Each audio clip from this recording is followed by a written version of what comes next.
like to call to order today, Monday, April 1st, public hearing for the City of Tampa's Architectural Review Commission. Welcome, everyone. I'm Susan Claus-Smith. I am the chair of the committee. I'm also an architect. If you are here to present a project, you will have limited time to make your presentation, so we suggest being thorough but concise. When coming to the microphone, you will need to identify yourself and your relationship to the project. The commissioners will not ask any questions during your presentation, and you should present your project in the following order: the site plan, elevations, architectural details, and wall sections. The staff will then present the staff report, and we will then ask for public comment. Following your presentation, the commissioners will be asking questions in the same order as the presentation. When coming to the microphone, please state and spell your name clearly if you are here to speak for or against a project. Your time will be limited to 3 minutes, so take some time now to summarize your comments because 3 minutes goes by very quickly. Following public comment, the applicant will have 5 minutes for rebuttal, and the public hearing will then be closed. The only comments which will be allowed after the public hearing is closed will be in response to any questions from the commissioners. The commissioners will then discuss the case and will make their decision based on the City Ordinance, Chapter 27 of the City Zoning Code, the Design Guidelines, the Secretary of Interior Standards, Historic Preservation Development Review, or HPDRC comments, and the testimony given at the public hearing. Please remember that the ARC can only act on items that are within our specific jurisdictional responsibility. Owners and or their agents are independently responsible to obtain any appropriate permits and or approvals. Now, if you haven't already done so, please do silence your cell phones. And I'll ask my fellow commissioners to introduce themselves, starting on my left. Hi, good evening. My name is Carol Post, and I am the public policy representative to the commission. Thank you. Ted Kempton, landscape architect. John Prokop, I practice architecture. Dan Myers, architect. And with us tonight, we have City Attorney, I always get this wrong, Dana Crosby-Collier. And then we have tonight Dennis Fernandez and Ron Vila, and then Alexis Guzman.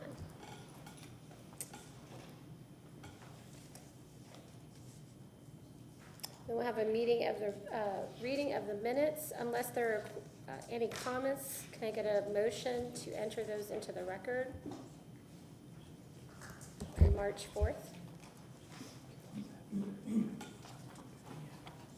I'll move to accept the meeting minutes for March 4th.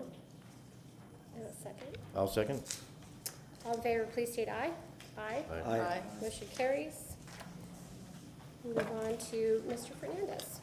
Good evening, Commissioners. Dennis Fernandez, Architecture Review and Historic Preservation Manager. Welcome to this evening's public hearing to both you and to our applicants and the public. I did want to start off first by entering the staff approvals for the March cycle into the public hearing record, and we will accept those at the end of the meeting.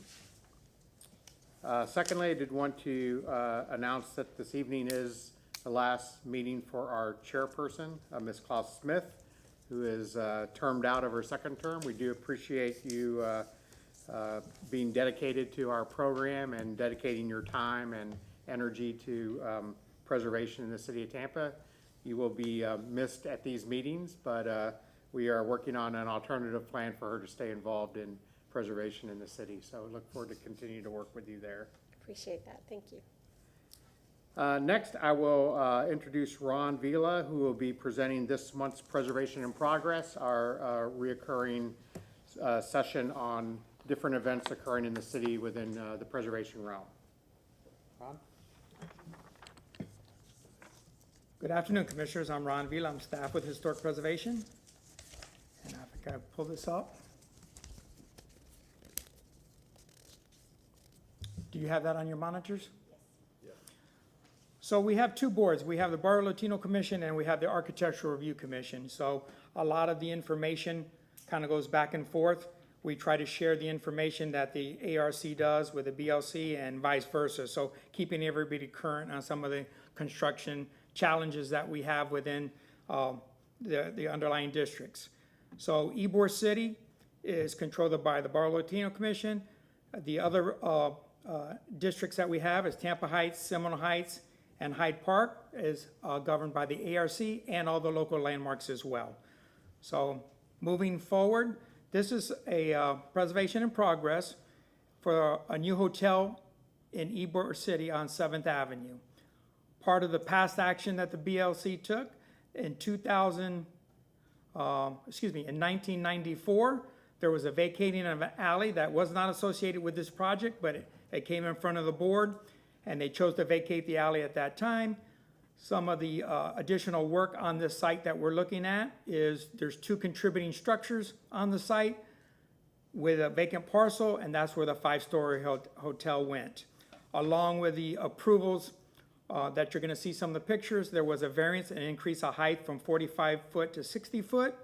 There was also some relaxation of the code, the reduction of the loading spaces, and maneuvering in the right-of-way as well. This project was approved with conditions in 2015, and you'll see how it's very instrumental to the success on 7th Avenue, bringing a new boutique hotel on board. Along the ways, there were 2 historic structures on the site, so they took advantage of the Interstate Historic Preservation Trust Fund that was there. They got $200,000 for each of the contributing structures that were on site to assist them moving forward to achieve their goals. This is our vicinity map. As with the Hyde Park map, everything in red is the local boundaries. You see the arrow here pointing to the concentration of the contributing structures along 7th Avenue. See the larger shaded in areas? This shows the commercial core down 7th Avenue. There are 2 contributing structures, and they had some vacant parcel there as well.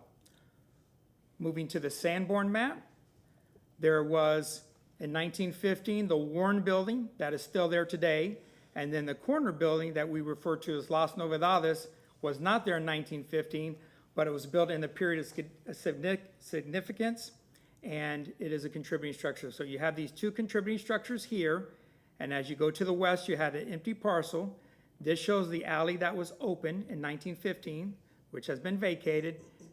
And one good thing to look at, the Sanborns and the information that it provides us, is that the Warren Building had a balcony, a 2-story balcony on the building that was removed, and you'll see how it was reintroduced as the project went forward.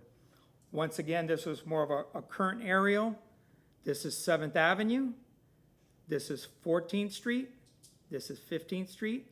This is showing the alley that it was open. These are the 2 contributing structures. This is Las Novedades, and this is the Warren Building, as I'll refer to them.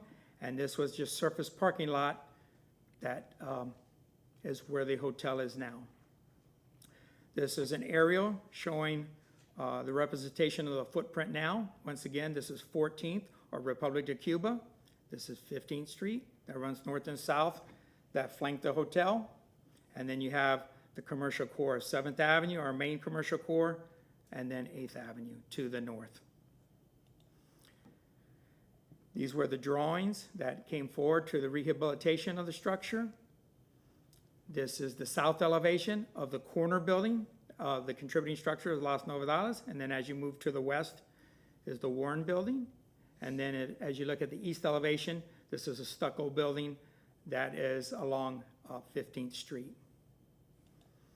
Going to something that's more picturesque for you to focus on. This was the Warren Building. This building had been cladded with stucco over the years. As part of the rehabilitation, the stucco was removed. You see it here. You see the 2-story balcony being recreated and put back in place, and then the finished product over here.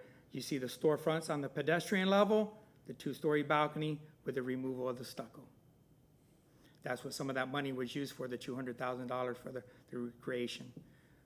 Moving to the corner building, which is the Las Novedades. This is prior to rehabilitation. You see some of the openings here that had been closed in, and then through the rehabilitation had been opened back up. You see the truncated corner that's still here, the blade sign that is still here, and then the recreation of some of the canopies over the doors. We had some historic photos that we use to aid us in the rehabilitation.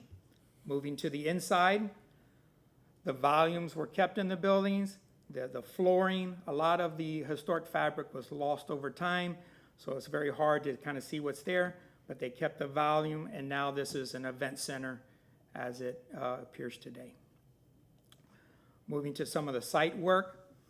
Along 7th Avenue, as you travel, you know, we have the hex pavers in the sidewalk area. They were recreated along the primary streets, 7th Avenue, Republic of Cuba, 15th Street, and 8th Avenue. This is the more ceremonial elevation, which is 7th Avenue. Moving to the elevations. Once again, going from east to west, this is the Las Novedades building that was renovated through this project. The Warren building with a 2-story balcony with the brick brought to its luster, and then the boutique hotel as it continues down 7th Avenue towards Avenida Republic of Cuba, and then as it turns the corner along 14th Street, you have this facade. Once again, the facade as it continues down 14th Street, and then on 8th Avenue,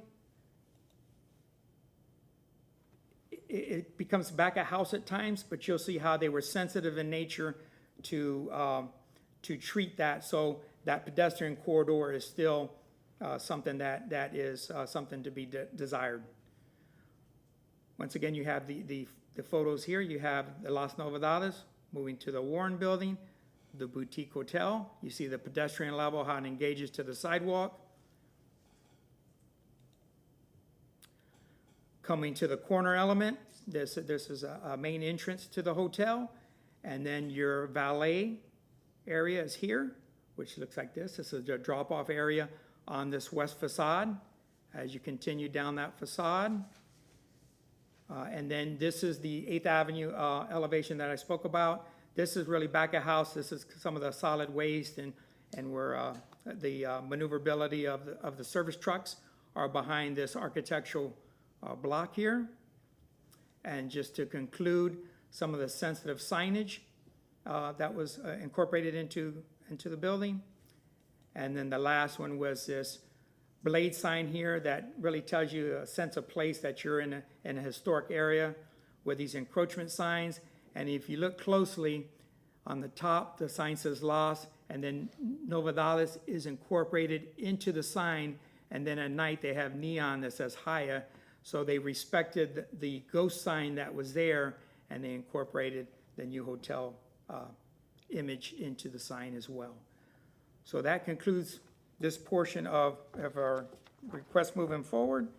And I'm going to move down to the conflicts of interest and ex parte communication. Our legal will discuss that. Hi, good evening. Dana Crosby Collier with the City Attorney's Office. I'd like to inquire if anyone has a conflict of interest with any item on the agenda this evening. I do not. I have not. Thank you. And has anyone had an ex parte communication regarding any item on the agenda this evening? Have not. I have not. Thank you. Under continuations, our agenda, we have none reflected, so we're ready for the swearing. Everybody wishes to testify, please stand up and raise your right hand, including staff.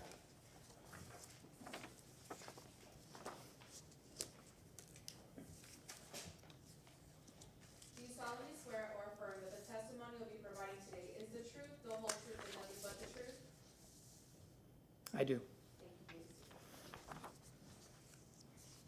So our first case is ARC 23-000007, 6 zeros and a 7.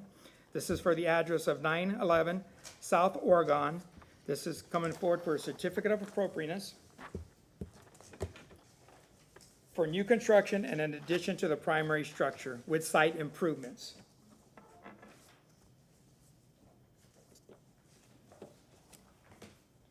I'm going to go through the photo presentation. Is it ready to go? Go ahead. It'll be a minute. So as you look on your staff report, we're trying to upload their PowerPoint presentation. You'll see on page 4 that there was some past action on this site. 2018 and 2019, they engaged with the ARC to do some work on site. And then the last part of 23, November of 23, they were in front of the board and they received a continuation. And then in January also, they received a continuation. So they're here moving forward for a certificate of appropriateness for the new construction, as I stated. Just to bring you current as well, I've been working with the property owner. There is an accessory structure in the back of their parcel. It is a non-contributing structure. I'm going to show you some pictures. They did request this morning for the removal of that accessory structure, which we could do administratively. The building has been approved for demolition. If you remember past issues that they had an eave-to-eave separation issue, they no longer have that eave-to-eave situation once this building is demolished. So as part of this moving forward, whatever dimension they have will be called out, but the structure needs to be demolished so they don't have that building code issue to deal with.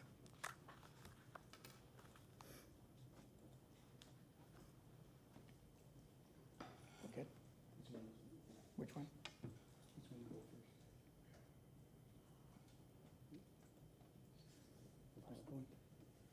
Hang tight for a minute. You found it? Okay. I'm going to share the photo presentation with the public and the board members right now, and then we could go into the PowerPoint presentation.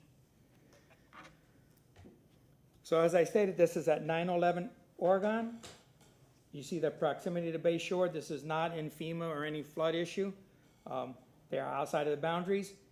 It faces Oregon. It's in between Morrison and Watrous. There is an alley that runs north and south behind the subject site, but it will not be part of the request this afternoon. This is our vicinity map. So you could get a understanding of where it is in the whole context of the Hyde Park Historic District. It's here. And once again, I like to show an aerial as well. So you look at the density, you look at Bay Shore Boulevard, and then the proximity, and you get your boundaries exactly where the subject site is at. Moving to the elevations. This is the front elevation. House dates back to 1910. This is the front elevation and the south. Continuing down the south elevation, you see some of the lattice at the foundation. You see the horizontal siding, the corner boards. This is the north elevation. This is the front portion down the vehicular access.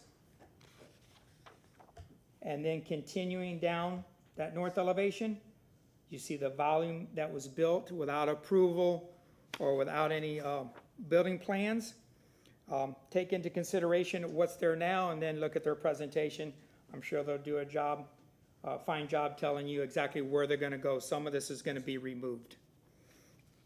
This is a closer look at that north elevation, the 3-story volume that's in place currently. So you get a sense of the immediate vicinity. This is the abutting property to the north. Directly across the street, you have new construction that was reviewed and approved by the Architecture Review Commission. Moving to the rear elevation, this is that 3-story volume. This is looking from the alley. This is the non-contributing accessory structure that received demolition. I'll show you additional photos of that as we continue. But just to focus on this volume that's there now, this is looking at the rear elevation. That's the upper portion, the roof line. Looking more internal, you see the paving, obviously the pool, and the lower level. The windows that are in place there now. This is still the rear, lower level. And some of the construction that was there to hold this up. I believe as this moves forward, this is going to have to be reevaluated. If this is to receive approval today, this will have to go through the proper channels. After it receives approval today on their construction drawings, they'll work on, on their design drawings, they'll work on their construction drawings. Once we approve the construction drawings, they'll move into permitting, and it'll take the proper course from there. Just to focus on the non-contributing accessory structure that they received approval on today. This is internal to the structure. This front elevation, this is going to be removed as well, this little rubber shed. This is the front elevation. and then moving it to the rear. So I put a lot into that photo presentation. These pictures will be here to assist you if you have any questions moving forward. At this time, I'd like the owner and the agent to address the board.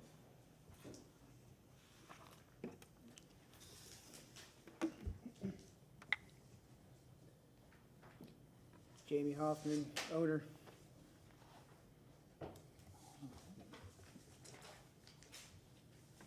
Hello, everyone. I'd like to apologize for the late arrival. Sorry about that. Hope you all have had a good Easter weekend. So I'm Samuel Perez. I'll be acting as Mr. Hoffman here, agent. Mr. Hoffman will give a short and quick overview of the process of how we start everything. To refresh your memories, an overview, 2021, my roof collapsed. I rebuilt it, added it on, extended it out. Received the stop work order, stopped immediately, and then I hired West Construction to get things done right. And on June 13th, 2023, we received City of Tampa permit approval for that set of design. And then in November 2023, we had the first hearing, and there was a continuance to January and another continuance till today. So since January, we have been working together to get the comments addressed of the January meeting. We discussed different options for these proposed additions. We talked about the ups and downs, and we finally agree on one, and that's what we're bringing here today, that we think will be in compliance with the Hyde Park design guidelines. So that being said, we also meet with Ron a couple of times to make sure we were on the right track. So that brings us here to the site plan. So on the right side of your screen, you have the existing and proposed site plans. On the existing site plan, you will see the existing footprint of the property, which is about 1,600 square foot. You will have also the existing shed structure, the existing garage, non-contributing structure. There is an existing sand paver, which is the pool deck. You have the pool. There is also a fence around the back of the property that has a small gate on the south side and a larger gate on the north side. Then when we move to the final site plan, we see the modifications that are being proposed. So the existing shed and the existing garage are proposed to be demolished. This will allow us to don't worry anymore about the eave-to-eave dimension, so we won't have that problem anymore because there won't be any non-contributing structure. You also can see on this final site plan the new footprint of the addition, which is around 340 square foot. Also different from the site plan we brought on the previous presentation, we are showing now the existing pool deck, the sand pavers, to remain. Since we demolished the garage structure, now we don't have a problem with the impervious area, so we can leave that as is. Also, the larger fence on the north side of the property is being pushed toward the back of the property to fit the 2 parking spaces between the gate and the front facade of the building. We're also showing a new condenser unit that will serve the second floor addition. On the left side of your screen, you can see the impervious calculations, which are meeting the 50% requirement for the site plan. So we are good on that. Moving forward, we talked about this in the previous meeting, but we wanted to discuss it again. So here is the topographic survey of the lot. As you can see from the northwest corner of the property, there is a 16.33 foot grade. That's, if you look at then to the southeast of the property, you have 1274. That's almost 4 feet difference between the northwest corner and the southeast corner. So that shows how the lot is being is sloping from the north to the south, from the northwest to the southeast. Also in this area here, you can see, you're going to see on the next picture now, how this grade here goes from 13.29 to 15.18, and that's because there is a step. So there is the existing grade, and there is there is the pool deck. So on the front part of the property, you'll have the grade and then a space between that existing grade and the structure. And then on the back of the property, you will have the pool deck and then the new slab. That's the transition between the pool deck and the slab. It's about 7 inches step. And then from that slab to the inside of the house, it's a flush transition. You'll see here, the only difference is that the house has already a finished material, on the outside doesn't have it. Here's the demo plan. This didn't change at all. It's showing pretty much the same elements that we showed before. So we got to the elevation. So on the top of the slide, you have the existing elevation. On the bottom, you have the proposed elevation, front and back. The front elevation has no change, nothing at all. You can even see on the 2D elevation any new roof peeking out on the front elevation because there's nothing higher than the existing building. Then as we go to the rear elevation, what we did with this proposal is basically we took the volume of the house and the rear of the house and we extended a little bit. So we are not extending to the sides, we're not extending to the front, just extending to the back of the house. The master bedroom addition, which is what we call phase 1, was extended, as you see here on the existing. It was extended out. And then what it used to be a 3-story, and it is right now a 3-story addition, we are proposing that to be a 2-story addition, which will be a gable roof from the existing gable roof. It's an extension from the existing gable roof right here. And then we have this new gable roof that will be subordinate to the existing structure. The height of the ridge, the ridge height is a little lower than the existing one. And then on the first floor, on the north side, there is that existing side structure that we are also extending. We're keeping the same height, but we have an element of difference, which is the screen enclosure that is being created by extending the upper floors.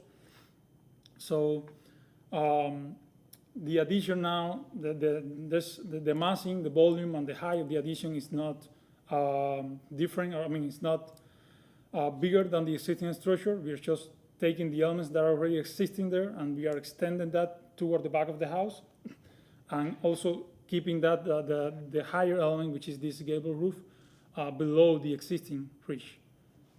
Okay, so going forward, these are 3 views of the existing property. If you look at the view on the left of the screen, you can see the addition existing gable peeking out. That is no longer part of the design, so that will not be visible from the street view. You will pretty much not be able to see any of the addition if we moving forward with this proposal.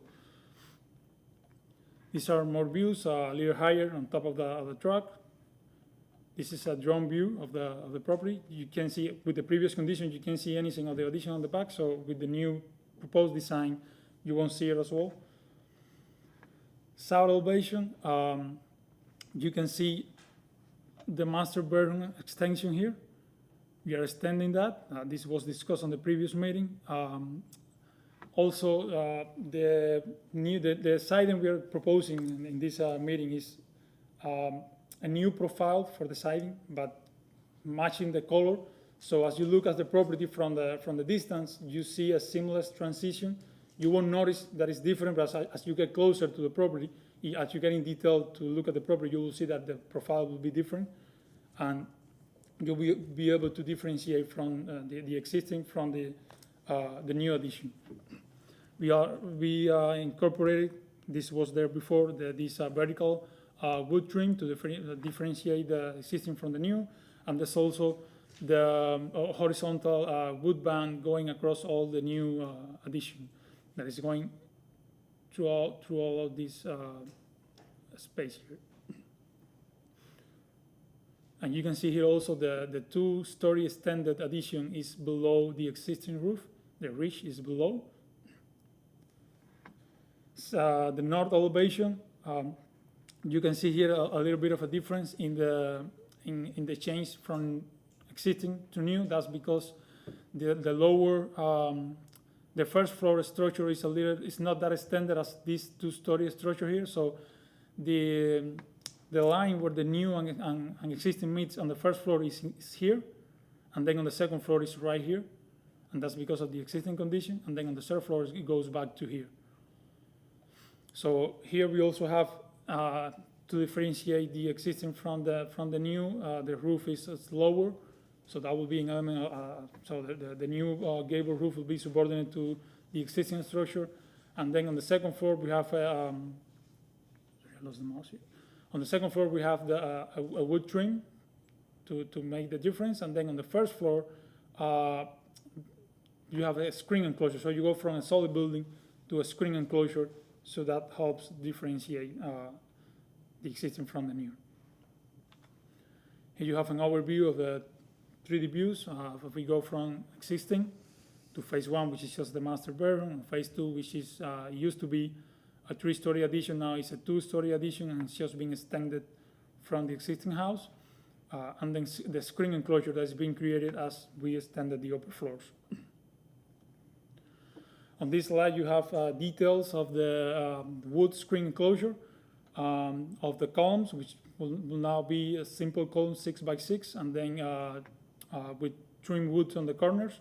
There's also a detail for the fence, which we are not installing a new fence, which is pushing back the existing north side gate in order to fit the two parking spaces. Then you have a wall section which is going through the master bedroom. Let me switch document here so it will be better quality for that document.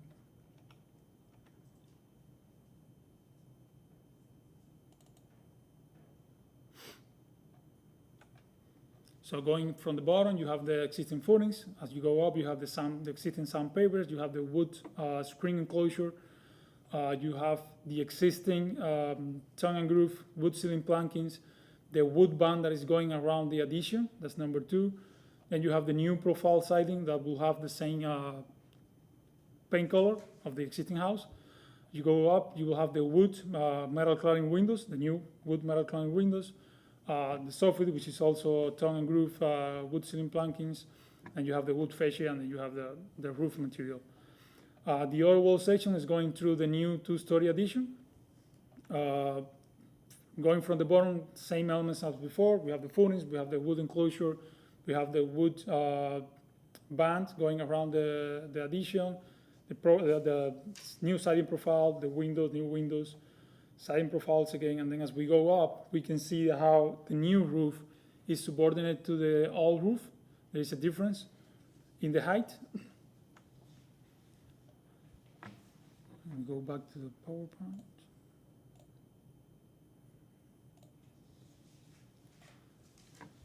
Following slide will be the material palette. These are the shingles for the roof.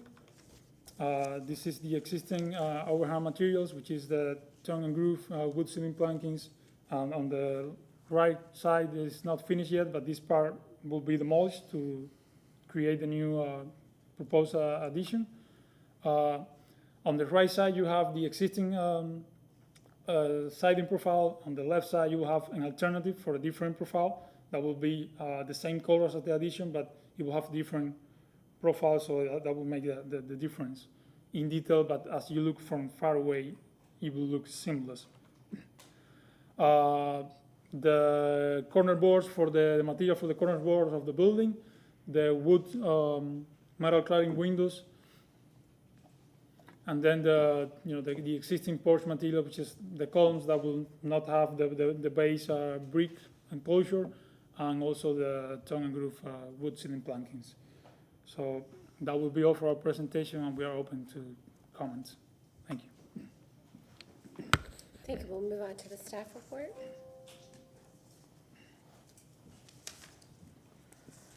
Commissioners, good evening. Ron Vila, I'm staff with Historic Preservations. For you that were here that saw the prior presentations, you see that the changes have been made. The majority of the changes that we felt uncomfortable with was the scale and massing. The scale and massing has been changed in tonight's presentation. For that reason, staff's findings that the application is consistent with the Hyde Park Design Guidelines and the Secretary of Interior standards. On page 5 of your staff report, when you get into the Secretary of Interior standards, It touches upon, the new addition should be in a manner what makes it clear from the historic home. It also touches upon that the addition should have the least loss of the historic fabric to the building and should be located in a non-character defining elevation, which is the rear. So just to touch upon some of the items from the Secretary of Interior standards.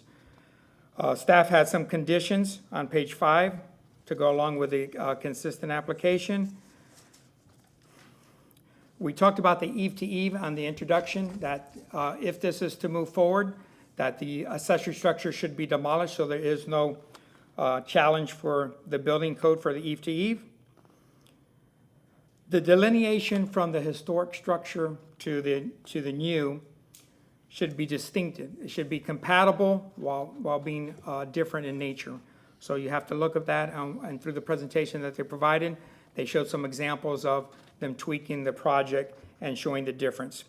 The overall scale and massing, as it is reflected, is more sensitive to our criteria. They did touch upon the fencing. There's some fencing in place. They're going to relocate the gate so they could adhere to the ARC standards and park 2 cars down the vehicular drive behind the front yard setback. And then lastly, he did go through a couple of wall sections to call out all the materials from the ridge to the foundation. So that concludes my portion. I'll be here to answer any questions. Thank you. Thank you, Ron. We'll go ahead and open this up to public comment. If there's anyone here who would like to come forward to speak for or against. Seeing none, we will move on to the commissioners asking questions. And so you can come back to the dais, and then we'll start on my right tonight with Commissioner Myers.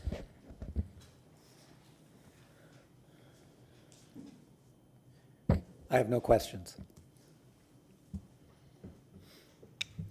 Hi, good job. Had a couple of questions. The concrete patio on the outside rear that is currently concrete, was that going to have a finish of any kind? Yes. What? I mean, we haven't specified it yet, but it will have a finish. It will have a finished material that is according to. Quarry tile, paint, a coating, what are you thinking of? That's part of the presentation. Right. Jim, do you have something in mind for that in the future? I'm open to anything that's compatible with the period, and perhaps we could work with staff at that point in time for the. Yeah, it just stuck out as something that needs Right. finishing and. Right, exactly. And it's not finished yet because the whole structure is not finished. No. Okay, and I did notice in the side elevations, the HVAC unit that you'd pushed back that was serving the second floor unit was actually right adjacent to the screened-in porch. Yes, it's You closed. might want to reevaluate that, just, have you thought about not putting it, putting it next to solid wall of a building from a sound standpoint? From an HVAC unit right We could next to move- your we could move screened-in it, porch? right. Had you thought about the acoustics that might bring to the screened-in porch? Yeah. Yeah. We can move it back. We didn't put it on the other side of the property because it will be a long distance to run it to the second floor. I Well, all understand. the other mechanical equipment is. But I'm we just could- wondering if you thought about the Right. acoustical, the sound that's going to make and how much that's going to affect your use of the screened-in porch, if you left it there. Okay. I don't have any other questions. Commissioner Kempton? I just need a couple of clarifications, and it's on the screen porch addition on the north side. Okay. On your graphic, your 3D graphic, it showed a line, and it may just be the SketchUp model, but that roof is gonna align exactly with the existing roof On the north side, on the north on the side, first floor? Yes. first floor? Yes. Okay. And then the wall, the north wall, I believe you said that it's going to align with the existing north wall, and the only difference will be the screen material versus. On the first floor, yes. Okay, got it. Let's see. And then I had a hard time, and it was just the screen itself, of where exactly, I hear you're saying you're pushing the fence back. Can you show me where it's attaching the house on the north side? If you could zoom in, that would be Yeah. great, because it's hard to see. I should- Thank you.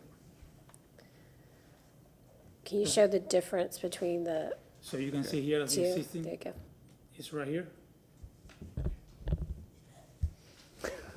I've been reprimanded. You can see where the existing is. I do, I see it. And then this is the new location. Got So it. it's been pushed back. Thank you very much. And then last question, you mentioned that the new addition was going to have a different siding profile. Can you Siding show me that again and show me how, it's going to be the same paint color, but a different, so, A different profile. Yeah. okay. And this is an alternative for the profile.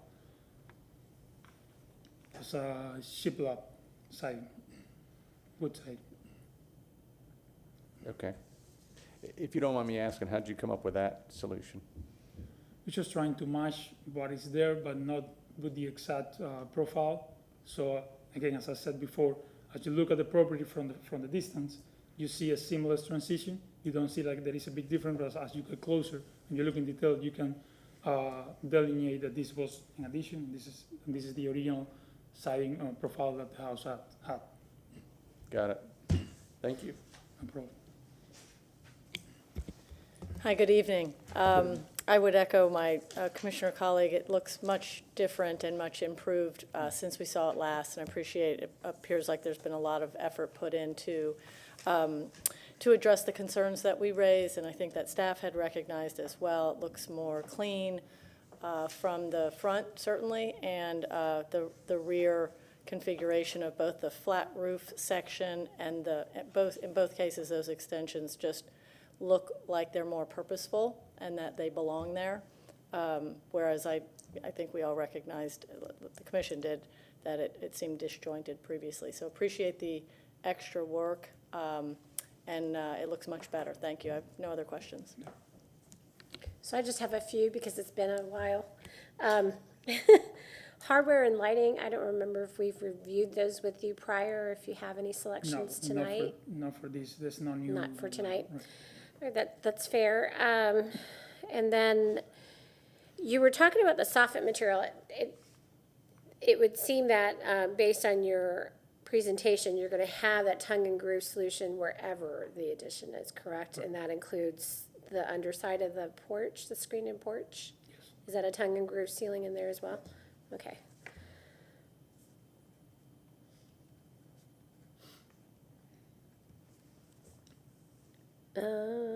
And then the doors, we talked about the windows, the doors, the new doors? No new doors. No new doors, okay, Right, just the screen doors, but not building doors. okay. That is it for my questions. Any other questions for either staff or the applicant and agent? None? So you have 5 minutes for rebuttal, so if there's anything you'd like to add here tonight, or something you just thought of that you missed that we should know? If it's any consequence for some of the questions you've asked about siding choices and flooring choices, we're completely open to staff's recommendations, and we can go with virtually anything that's suggested. This was pretty much the first one we looked at that was different as a profile, but of course we're open to that too, as aesthetic choices. All right. Thank you. That concludes, we'll go ahead and close the public portion, and we will discuss the case. You can have a seat. I agree, much improved. Which is difficult. Which is difficult because it was already built. So there's a fair amount of demolition involved and reconstruction, and it's to your credit that you're taking all that, making all that effort. Yeah, I think it's appropriate. It steps back. Where it doesn't step back, it has a delineation, change in the siding. I'm not sure the shiplap is perfect. It could be a difference, and again, I think that's something staff could discuss, but it could be just a difference in exposure, but have the same kind of lap siding as opposed to shiplap, which is totally flat with just a little reveal in it. But I think just a change in exposure, but using the same type of siding might be more appropriate. That's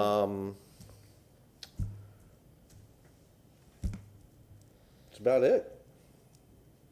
All the other problems have gone away. Yeah, especially with the demolition of the accessory structure. Yeah, the eve issues and the clearance issues and, Right. yeah. Right? Any other thoughts? No. Entertain a motion at this time? Other than staff reviewing and coordinating doors, windows, hardware and lighting, it didn't seem like we really had anything else that we needed to push back on. I have that, doors, windows, hardware and lighting. Oh, we The really s- didn't get into the brick. Oh, they're not gonna have the brick They're not around gonna have the the court. brick That's anymore. right, no more Yeah, brick. again, a lot of the problems went away. Yeah, exactly. Also, the finish, the finish on the exterior, the rear patio and the stair, Right. and considering relocation of the HVAC unit away from the screened-in area. I didn't think that the HVAC unit thing was a item that we needed to I would detail hate in a if that was motion. my patio. Well, that has nothing to do with why we're here. Oh, I know, I'm just asking, We broached it. It's in their head. okay. I don't know that that belongs on a motion for Gotcha. the ARC. I'm happy to make a motion. Absolutely, thank you. So I would move to grant a certificate of appropriateness for the drawings and documents presented at this public hearing in ARC 23-000-0007 for the property located at 911 South Oregon Avenue, because based upon the finding of fact, the proposed project is consistent with the Hyde Park design guidelines of the City of Tampa for the following reasons: that the modifications presented are now reflecting appropriate scale and massing, and elimination of the eve-to-eve issue, and additional consistency with staff and commission requests. Have a second? I'll second the motion. All in favor, please state aye. Aye. Motion carries unanimously. Congratulations. Lots of hard work.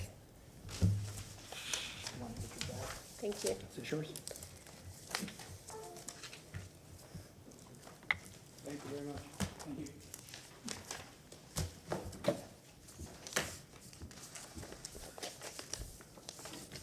Good evening, Commissioners. Ron Vila, I'm staff with Historic Preservation. Moving to our next agenda item, which is ARC-24-000050, 32, for the address of 1800 West Richardson Place. This is in the Hyde Park Historic District as well. The primary structure dates back to 1921. The zoning is RS 60. The request is twofold. They're gonna come first, they're gonna do a presentation and share some information with you for the demolition of a contributing accessory structure. And then if that moves forward, then we'll go into the certificate of appropriateness for a new accessory structure. I will pass out packets in a minute that they provided for you. At this time, I'd like to go through a quick photo presentation. Once again, this is the Sanborn map showing the outline of the historic district. Property in question I circled here. I just, on the record, this is not in FEMA as well. It's close to Bayshore Boulevard, but it's outside. Zooming in on the Sanborn map, this property is on the corner of Richardson Place and Gunby. This is the primary structure. It's a great structure. It has a masonry podium with some frame up top. The accessory structure seems to be the same structure that's there. It's a small structure. It's a one-bay structure, and that is wood, as indicated by the yellow shading. Just to look at the primary structure, this is the front elevation. It's a two-story of the Craftsman style. Moving to the side elevation, which is down Gunby. This is the front elevation. You see the multiple gables. As I stated, this is masonry over frame. Looking down Gunby towards Bayshore is here. This is the property in question. This is their fence. They have a vehicular gate, which is here. It's a sliding gate, automatic gate. And I just wanted to focus on the accessory structure. They have many pictures they're going to share with you and information as well. But this is the front of the structure in question. coming off of Gumby. There was a tree that fell on it. I'm sure they'll go into more of that, but this is the front, this is the south elevation. Once again, you have the front and the north elevation. I could not get any pictures of the rear, but that's showing the structure that we're going to talk about for the demolition. At this time, I'm going to hand out the packets so you could follow along with their presentation.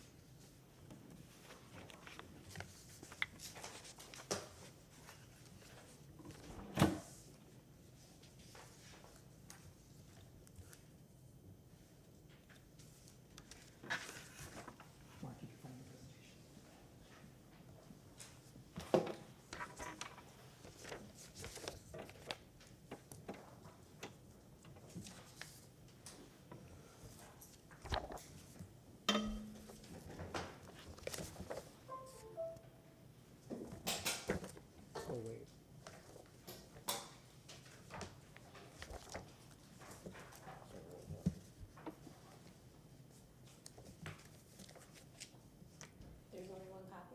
Yeah. He's got more. No, that's you. Thank you. Engineer's report.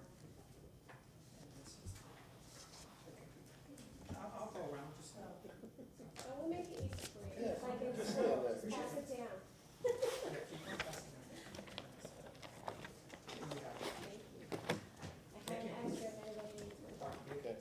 I think so, yeah. Good. Okay. Oh, I guess. Well, you get it, there's another, That's the other half. Yeah, we're here.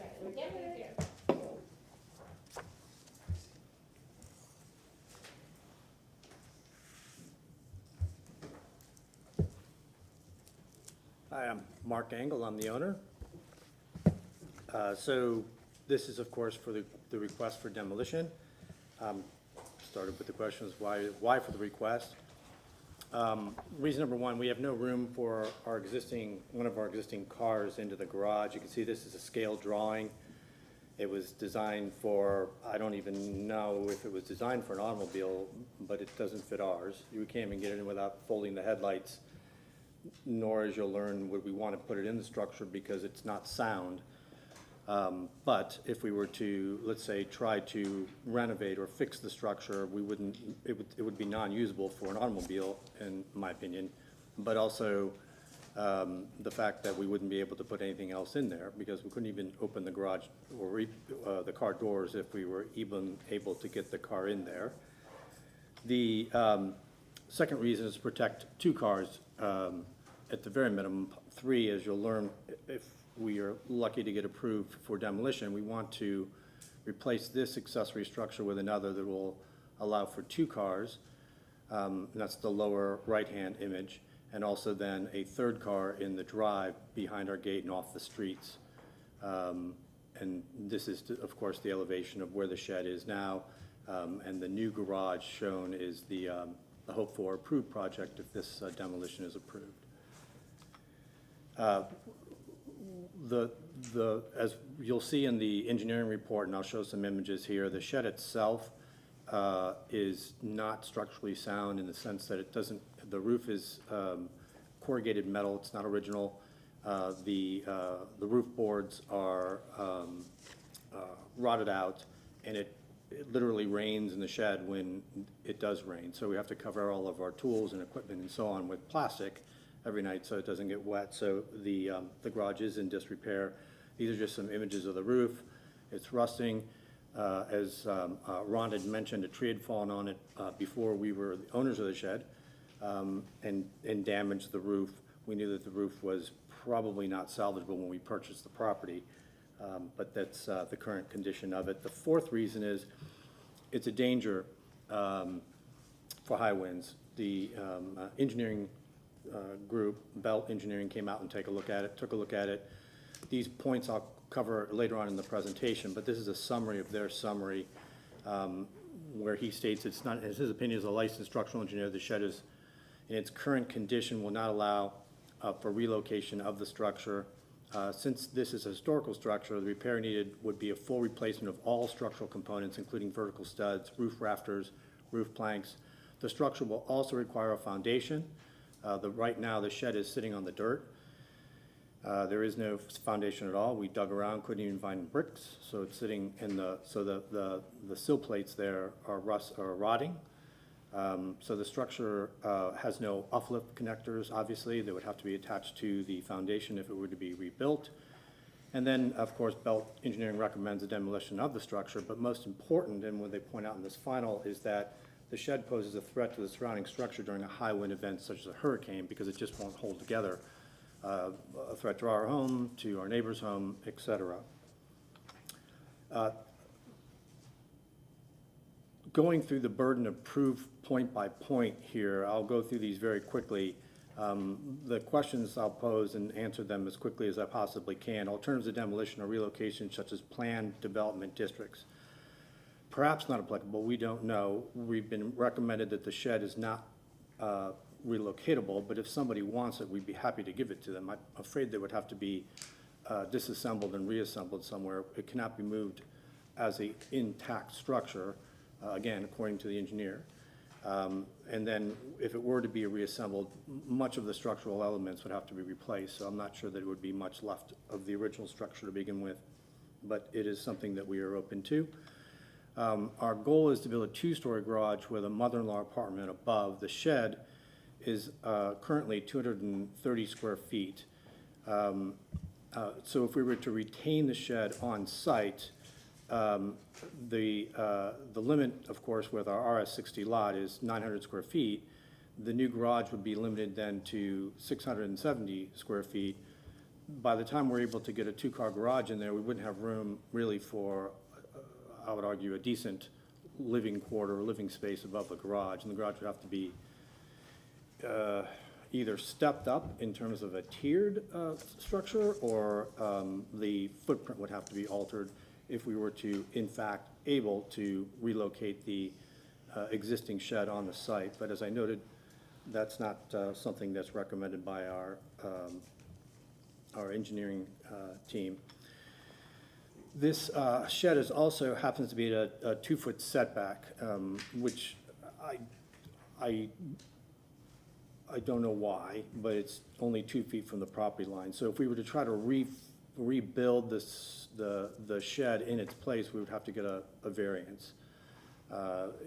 Again, as I said, and the engineers have noted, if we were to do so, we'd have to disassemble the shed, try to keep what wood was salvageable, and then pour a foundation for the shed in its footprint and rebuild it. But in order to do so, we'd have to obviously bring it up to code, but also ask for variances, et cetera. So one of the questions is whether or not the landmark building structure can be retained on the site as is, and that would be one of the prohibiting, I think, facts.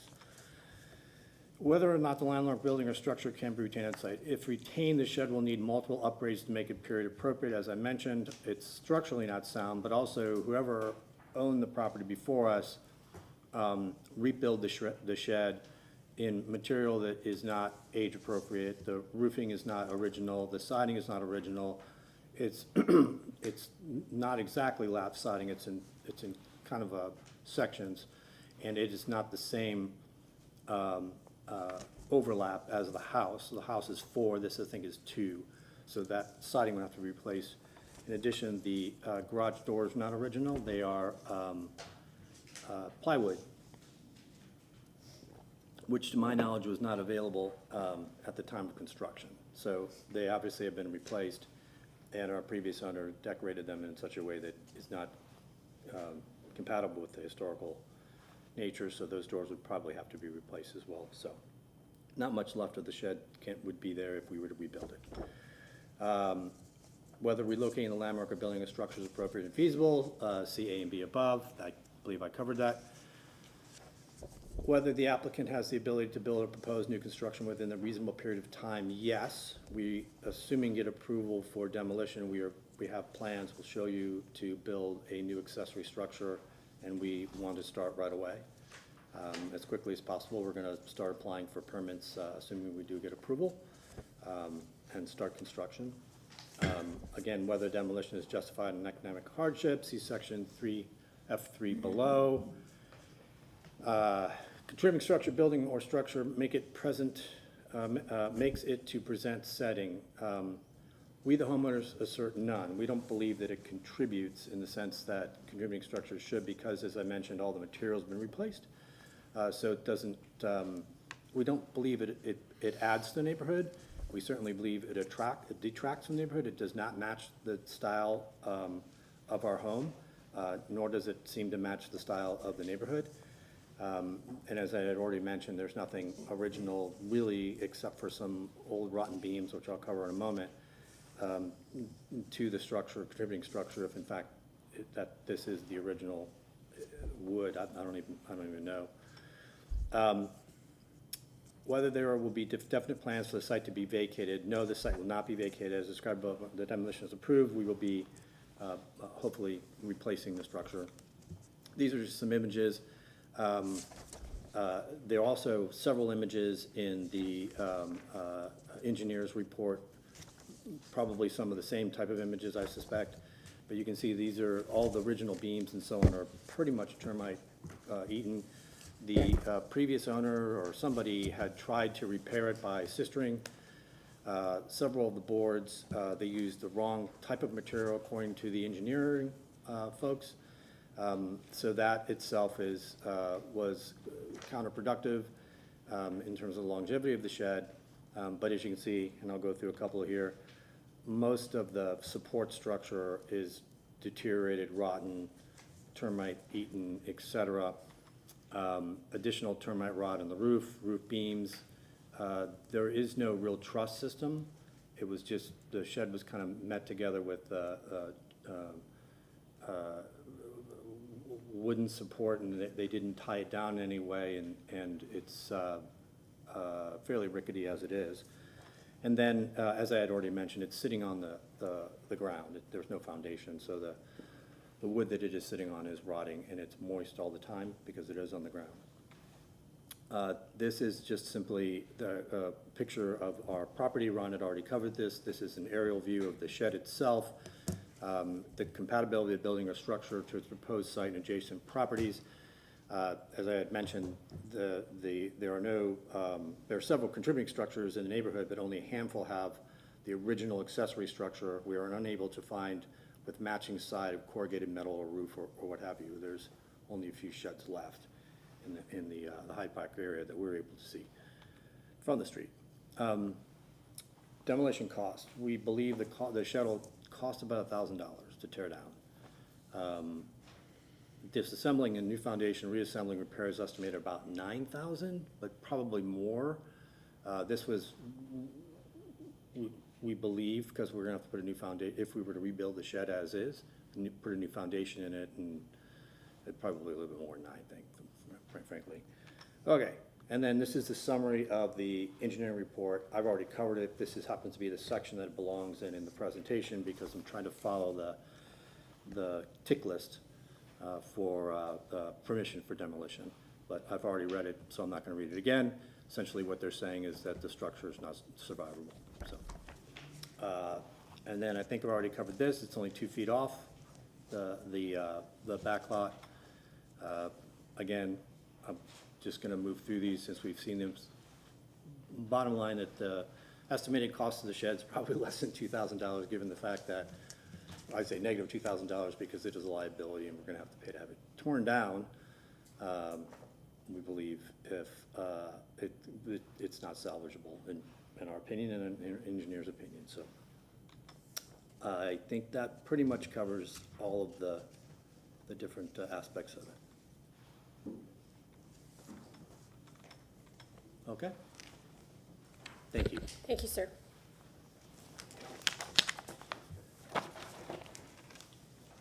Good evening, Commissioners. Ron Vila, I'm staff with Historic Preservation. There are 2 letters of support in your packet. I wanted to bring that to your attention. Just to review the demolition portion of this request. This is a finding of fact. You have Chapter 27, 116. There's a burden of proof and there's an economic hardship. The owner went through each portion of that systematically. And at this point, it's a deliberation of the board members and to engage the owners and ask any questions of the owners. If it moves on, then I'll address the board for the certificate of appropriateness. Thank you. Thank you, Ron. At this time, we ask for public comment, seeing no one in the audience other than That's my wife. Mrs. Zane. She better not ask any questions. We will move on to commissioners asking questions. This time I'll start on my left. Hi, good evening. Mr. Engel, I don't have any questions. I appreciate the presentation. It's obviously a very thorough investigation assessment that you've done. The presentation of materials, the ticking through of all the facts, very, very helpful. It's a compelling case. And I live in the historic district. I live in a contributing structure, and I can appreciate the inconveniences of trying to live in a contemporary lifestyle in a very outdated environment. So I give you a lot of credit for what you're trying to do and what you put forth here. But I'm unlikely to support it, and I'll probably not be persuasive in the vote, but I'll share with you why, and I represent the public policy perspective, so it's more along those lines, particularly the demolition of a contributing structure. So I would take the position that the applicant has not met the burden of proof necessary for the demolition of an accessory structure. And you touched upon many points. There are many points there. I just want to touch upon three that I think stood out. The first is the fact that a large car cannot fit, or that it's inconvenient to only have single car parking, to me is not sufficient evidence. Small garages, or the lack of garages altogether, is a pretty common condition in the historic district, and it's something that the applicant knew when they acquired the property in 2018. The second is that the contributing structures is in a state of disrepair, and that the nature that presents an economic hardship, I believe, is one that's preventable. The obligation for owners who have contributing structures is to care for them. It is to upkeep them, it's to maintain and preserve them. And failing to do that since 2018 has contributed to the disrepair of the contributing structure. And to me, it just seems counterintuitive and contrary to the purpose of historic preservation, with the intent is to preserve contributing structures. And the last is that approving the demolition of it because it's in disrepair can lead to it indirectly incentivizing contributing structures being left and neglected. And you noted in your application there's only a handful of original accessory structures left in the area. And as poor condition as this is, it seems that that's a loss to the historic district to lose one more. So as well-intentioned as the application is, and I believe it is, I think this represents that concept of death by 1,000 cuts to the historic district and the structures that we're intending to preserve. So I'll rest on that matter and turn over to my commissioners. Thank you. No questions? I have no question at this time, Mr. Prokop. Yeah, I mean, you don't want that color scheme? Are you going to put that color scheme back on the new one? No. You're sure? Yes. Okay. I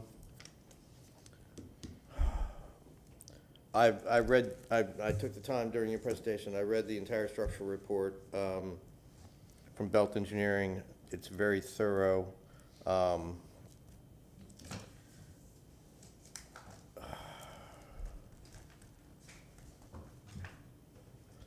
I just think you should put it back the same color.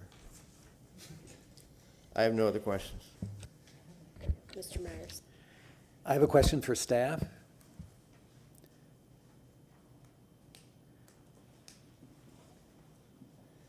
I believe that in the Tampa Heights district, in some of the districts, the accessory structures were not included as contributing. Is that correct? We have 4 historic districts. Hyde Park is the only district that the accessory structures have categories of contributing and non-contributing. And all the other districts, they're not even on the map. They're all non-contributing. If there's an accessory structure in any of the other historic districts, they could be removed administratively. And if this structure is within 2 feet of the property line, so I would assume that it is actually grandfathered in. Is that correct, or will it require a new variance if it is to be rebuilt? What's there could remain. So that wall is there. If he does any foundation work, that'll be taken into consideration too. That would have to meet side yard setbacks or rear yard setbacks. Understand that if this building is added onto, any of the addition has to meet today's code or come forward with a variance. So that wall plane that's 2 foot from the property line can remain, but if something is built on top of that, you have to cantilever it over and then go up.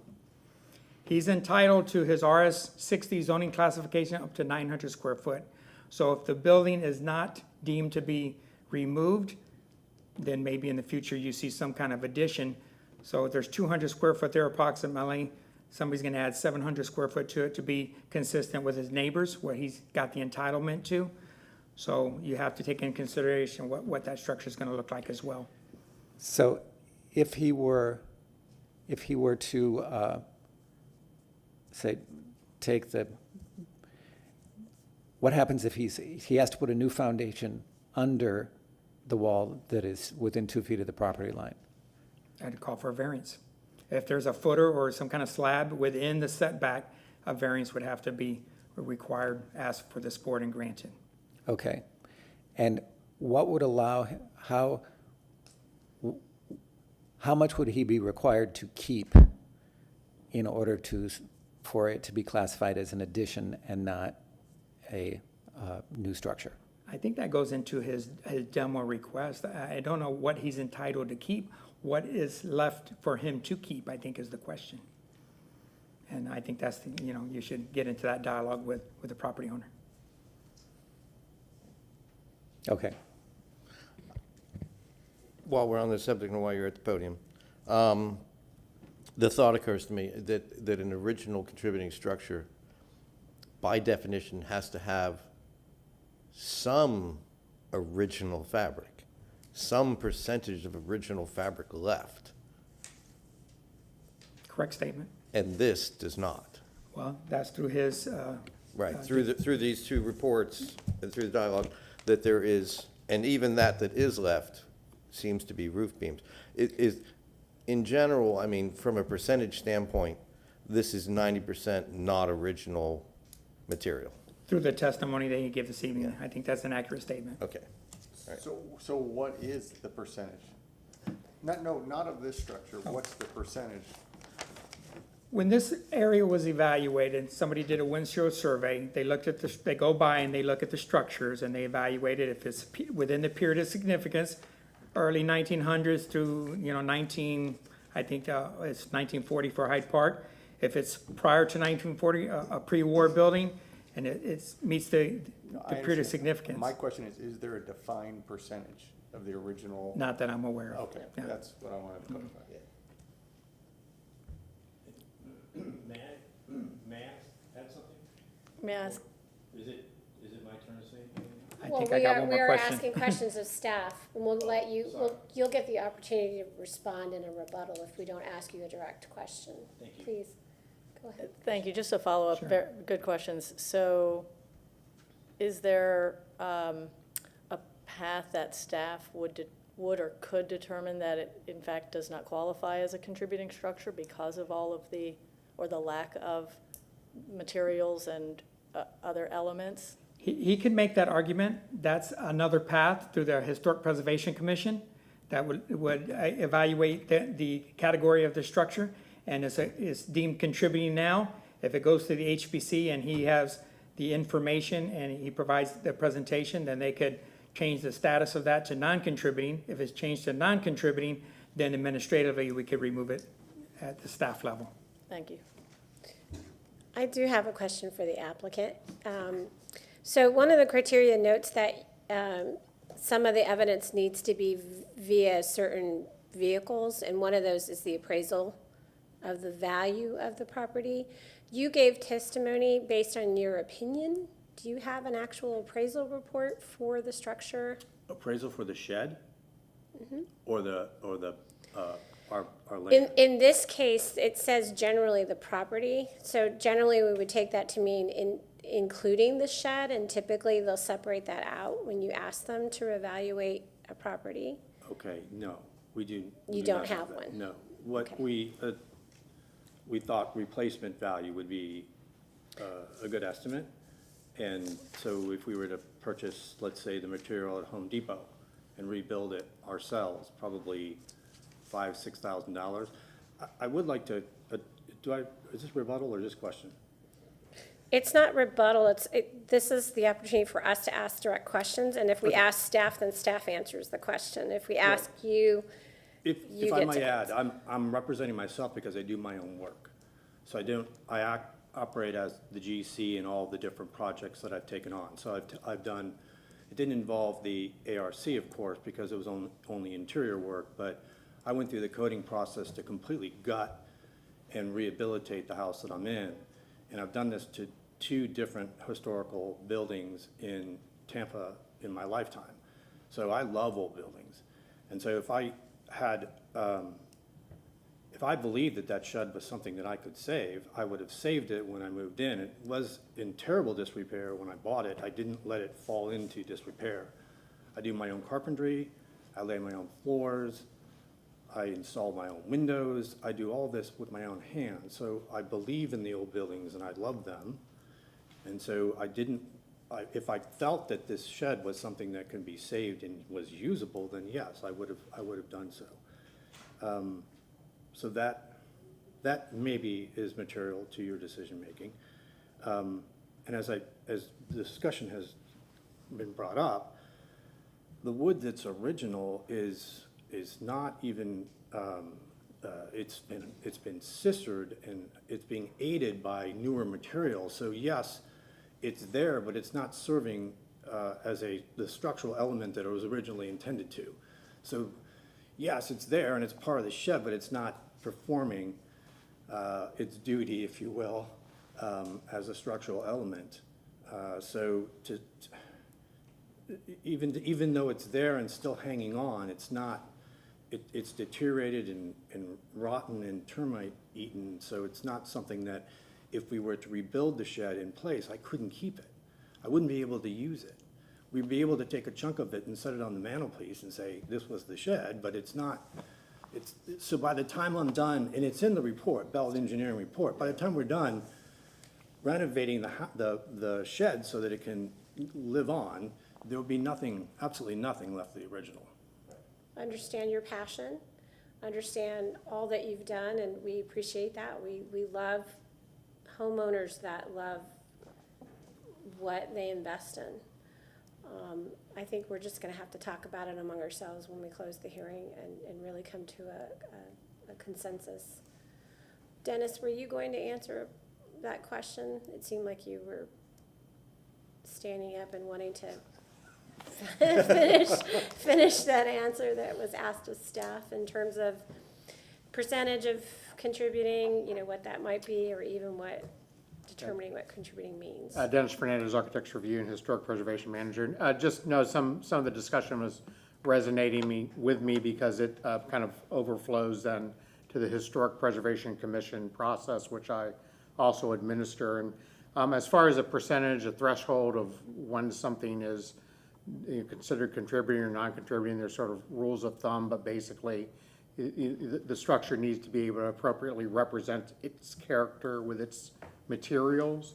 If you kind of poll preservation programs throughout the country, probably 60%, 70% original is usually looked at as an acceptable threshold. If you're designating a historic area, you usually look for about that same percentage of contributing fabric to represent the character of a neighborhood. So, that being said, I think the type of bifurcation that we have within our program puts you in a position where you're focusing specifically on the type of request that's delineated within the code, and that is somewhat of a context and economic hardship presentation, which the owner has presented to you, and not perhaps lending yourself to consider, is it historic enough? Because that's really outside your jurisdiction. That the inventory says it's contributing, and that's why there's an inventory that's done, and that's what you're charged with reviewing. Thank you, Dennis, for the Sure. clarification. Any other questions for staff or the applicant at this time? Seeing none, you do have the opportunity for your 5-minute rebuttal, Mr. Engel, if you'd like to take the next 5 minutes. I think I've answered all the questions. Okay. We'll go ahead and close the hearing then. We'll discuss the demolition portion of this application amongst ourselves. That does mean that there's no rebuttal or response to anything that we say up here, just so that you understand. Okay. Did Okay. I? Oh, I thought you were telling me that I like have my mic off or something. No. Flick- No. Totally admire, you as the policy, commissioner, bringing those issues up, and that is very, very important, to consider all that. I think amongst ourselves, that having a contributing structure that was altered so drastically, and that, like you said, the original wood that's in here is not doing anything. It's actually attached to brand-new stuff that was put in before he bought the property, that's actually holding the building up. And there's more photographs in the Belt Engineering Report. There are more photographs showing the sistering and the condition of the original wood. And I was looking at the grain of all the photographs, because, the original siding and the original structure would have a different grain pattern than new modern lumber, and it's not there. Nothing is there, and the only thing that's existing is the rotted, termite-eaten, darker wood stuff. And I understand it's a contributing structure and it's still labeled that, but, our request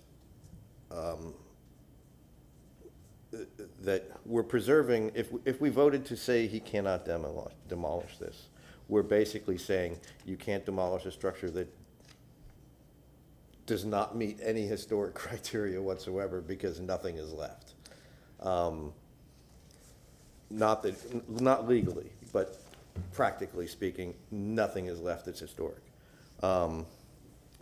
And I don't think he's demolished it by neglect either, because first of all, he hasn't owned it that long, and all the previous damage and all the repairs and everything occurred before he bought it. So I don't think it was demolition by neglect.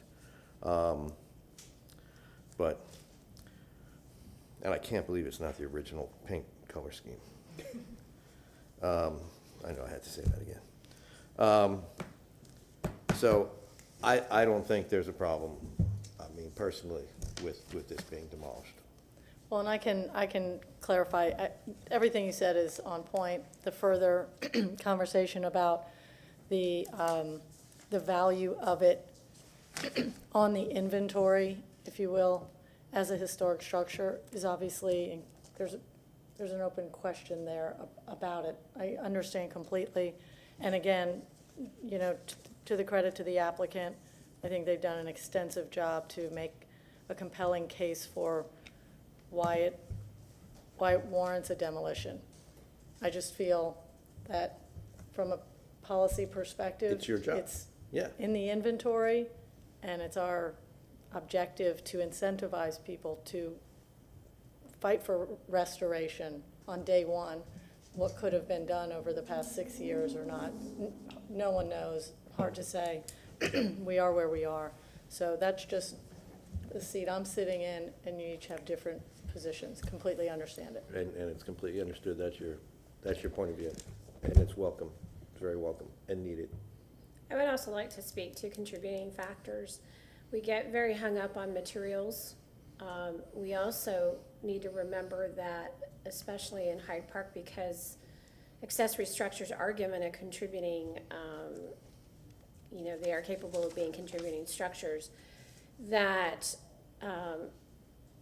together with the entire fabric of the district, with alleyways, primary, secondary roads, the way that houses, the primary structures meet the street, the way that accessory structures support that, that they themselves contribute to the historic nature of the district. The character of the district, So, and we see this all the time, and unfortunately, we're talking about it with this one property owner, but we've talked about it with other properties as well, is when is enough when you say that I can't even find an example to tell you whether or not what we have is consistent with the historic record, when the historic record is disappearing. So we're in this catch-22, and I feel like we've been there before in this district, especially because of the contributing nature of many of the accessory structures, is that, and we've certainly seen worse than this. When is enough, and when do we consider that we really need to be more adamant about certain pieces of the fabric being retained? It's just like when we're asked about vacating alleyways. So that's a good point, except number one, I think this is the wrong example. It's in such bad shape that I just think it's the wrong example. But at the same time, the applicant has expressed the desire to enlarge it and has the right to enlarge it. So let's don't kid ourselves that if we deny this, that it will look anything like this. Correct. 2 years from now, because it won't. So we have to be very careful that we don't penalize homeowners who are willing to make an investment to the fabric, and it may not be the 1920 structure that is going to fall down and won't be insured. Let's remember that reality too. You won't get insurance on this, and then it won't be rebuilt. So, again, I think this is the wrong example from a principal standpoint. Right. But I do think that's part of the discussion that has to be brought in as well. Oh, I think we've had discussions back and forth on the mass and scale of things that get built that start to alter the character of a neighborhood that we're in charge with preserving. Even though they have a right to a 900 square foot, two-story, how much does that alter the character? But you're right, this is the wrong garage to plant our flag on, I think. Agreed. I think it's a good discussion point, though. Right. As the board, the commission continues to move forward in all three districts, is just to be ever mindful of the entire fabric and nature of each of the districts. Yeah. Because yes, these are one property at a time, but they inform that context. The whole character. And the whole district, when it was created, depended on all these separate properties to define that, so. Well, Agreed. I would also like to point out that there does exist an administrative method for this structure to be deemed non-conforming, or non-contributing, rather. To decontribute it. Yes, to recognize. Agreed. So Yeah. we can do that here, or we can suggest, this is like, we don't want to set this precedent, so in this board for for allowing this demolition, we wanted to send it on to somebody else so that they can allow it. Well, I don't okay. think we contribute, we wouldn't create, because we do every project, every property differently, separately. I don't think this creates a precedent, because each structure in each property and each garage and each, accessory structure that comes here is unique and different and has different site conditions and has different structural conditions, different paint colors. And I don't think that we're setting a precedent by stating that. Honestly, and I think we all know from a historic preservation standpoint that this would be delisted I think there's a You lot of know, we can- supposition going on. That's a supposition, Yeah.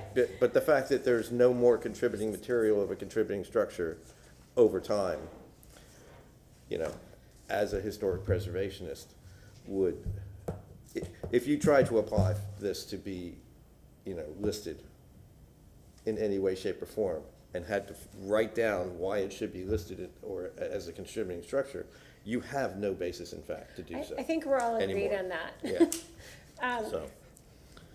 So Okay. we're being asked to consider this structure, this demolition request for this particular property and this particular accessory structure. Yep. Based on the testimony tonight, is there anything that we need to discuss, or does anyone want to entertain a motion at this time in regards to the demolition request? I will move to grant a certificate of appropriateness to demolish for the property at, or ARC 24-000-0032, located at the southeast corner of Richardson Place and Gumby Ave with the address of 1800 West Richardson Place.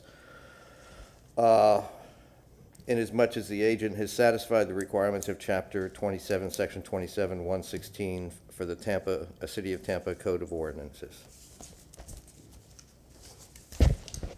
I hear a second. I'll second. All in favor, please state aye. Aye. Nays? One nay. Respectfully. Absolutely.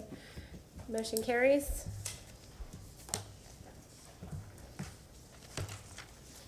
Let's move on to the certificate of appropriateness. Commissioners, the discussion y'all had is not foreign to any time that we get a request for the demolition of a contributing structure, so I believe everybody's on point on the discussion this evening. We are moving forward to the certificate of appropriateness. The owner is ready to move forward with the site plan and the additional materials. Thank you. PC.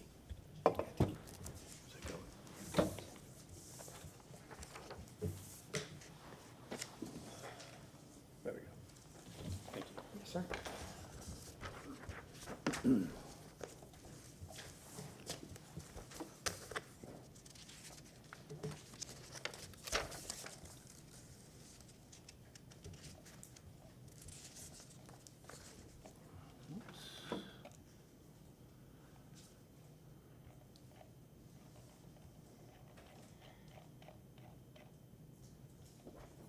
Okay.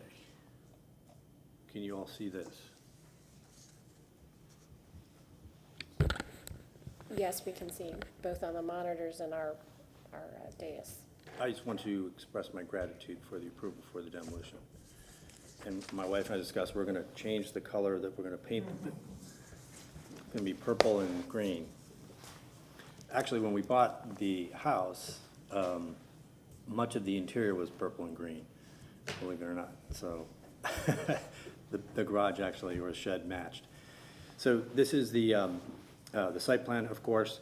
I'm sure by now you're all familiar with it. This is the shed and the new structure that would be installed, or rather built here.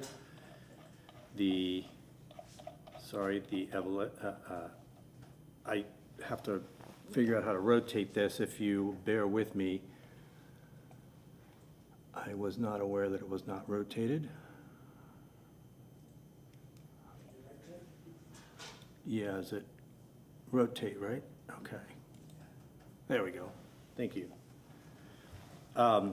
So it's a standard 900 square foot, two-story structure, 22 and a half feet high, so it meets the requirements. And so this is what the various elevations would look like. The materials and the presentation for the materials is in a different file, which I'll go to now. Okay, so this is the same site plan. Obviously, the green shows this elevation here, showing that this is where the structure would go.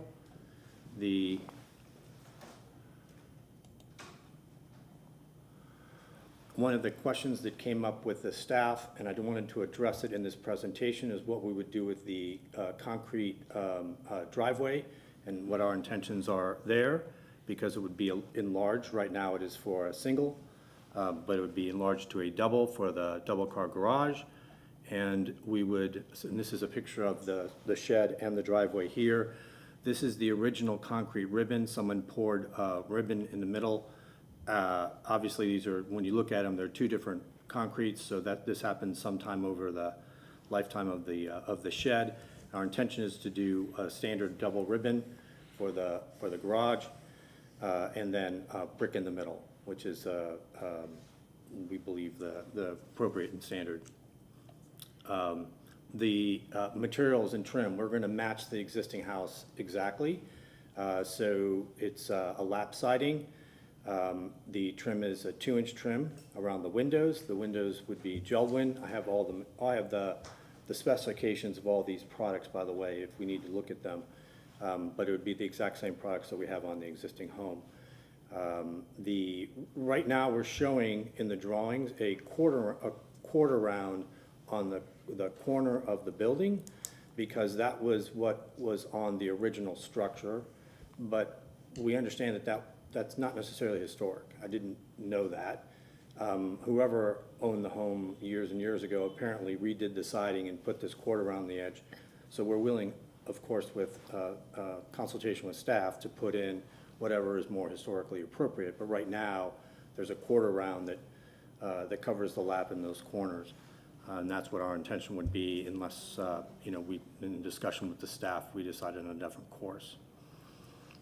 This was the gable design, just to give you an idea of what it would look like. This is the gable at the second story of the house structure. You can see the lattice in there that was original to the house, and then the bracing for the beams, and then the roofing material would be the same roofing material. It would be the shingles. And then the doors. When we renovated the home, we consulted with Ron and his team about the appropriate doors to put in that are period. So that's actually a new door in the existing house that we installed, and our intention is to use those same doors to match those doors into the accessory structure, and that also that fixture was meant to be, of course, as period as possible as well, being more modern, but we would also match the door trims in addition. Any questions?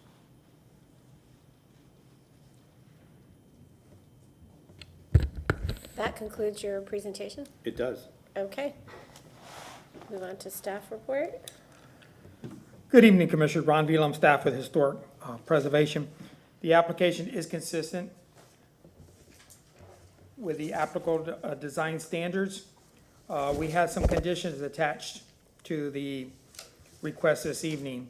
One was the modification to the approach from the street to the front of the garage, which he showed the pattern, the double ribbon with a brick infill that is traditionally used in a short spans. It's kind of hard to correct the vehicle on those ribbons, so you need additional paving to get that approach completed.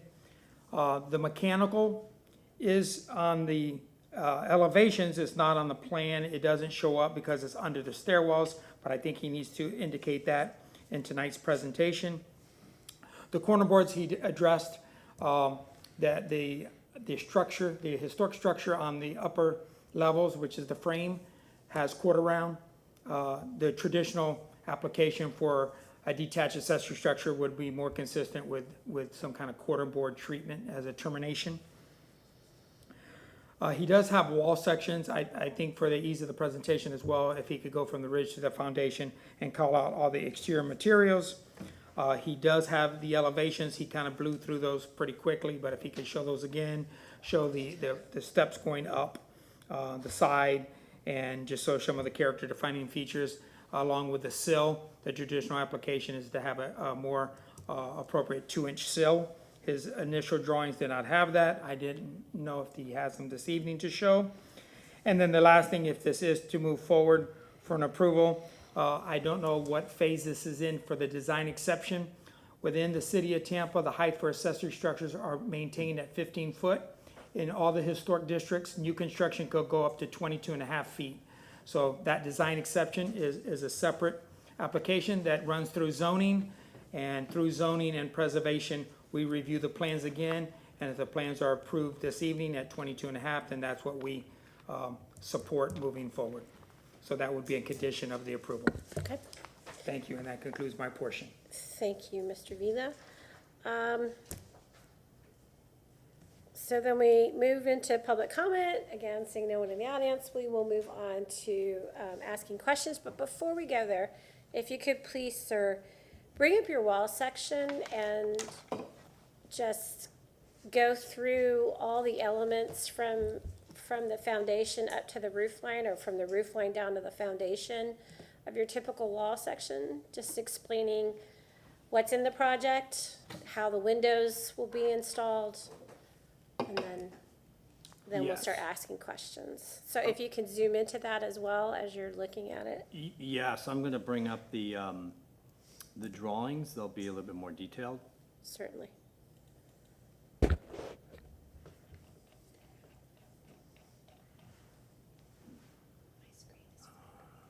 Yeah. Is yours flickering? Yes, it is. Could AV look at the dais screens? There's some flickering going on, so it's hard to really concentrate on the imagery.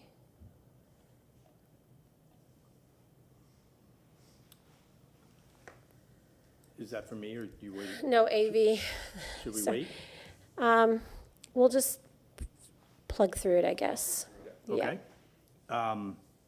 Well, you want me to go from the ground up? From ground up or roof Okay. down, it's your choice. But since you have ground up here, let's start there.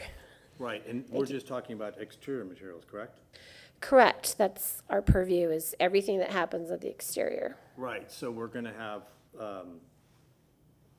brick at the bottom, right, or matching the brick foundation of the original house at the bottom, and then there'll be lap siding. The windows themselves will be wood.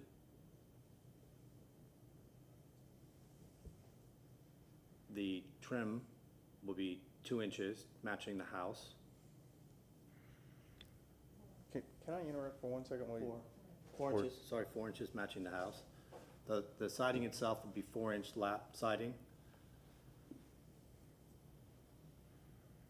Do you have a specific question to what I- I- indicating on the drawing? Yes, I'm looking at, scroll down to the foundation. Yes. So I'm assuming it's not called out, that's thin brick on the outside? Yes. And then that brings up the question, it looks like your finished floor, what's the differential in elevation between your finished floor and the finished grade? And how does that work with the garage entrance? The concrete slab? Concrete slab, right?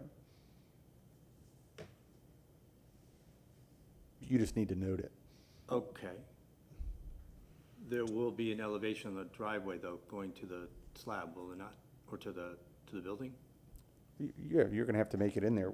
I just trying to get a handle on how much brick is exposed. Oh, not much. I just need something a little bit more specific. Okay. Foot? Well, that's a good question. Can we come back to that? Can we just Yeah. roll through the wall section, talk about everything you've got in the design, and then I think that might go back to the site plan as well for elevation. Sure. Yeah, whatever's there will be brick, yeah, but, so it'll be lap, It's an all wood frame construction, wood windows in the frame. yes? Okay, And I'm letting you finish. Sure, lap siding, up to the roof line, right? And then, of course, there'll be, underneath the eaves will be the beadboard, again, matching the original structure.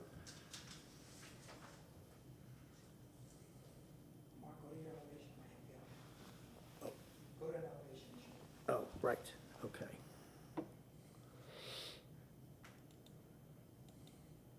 Okay, yes. Let me go over.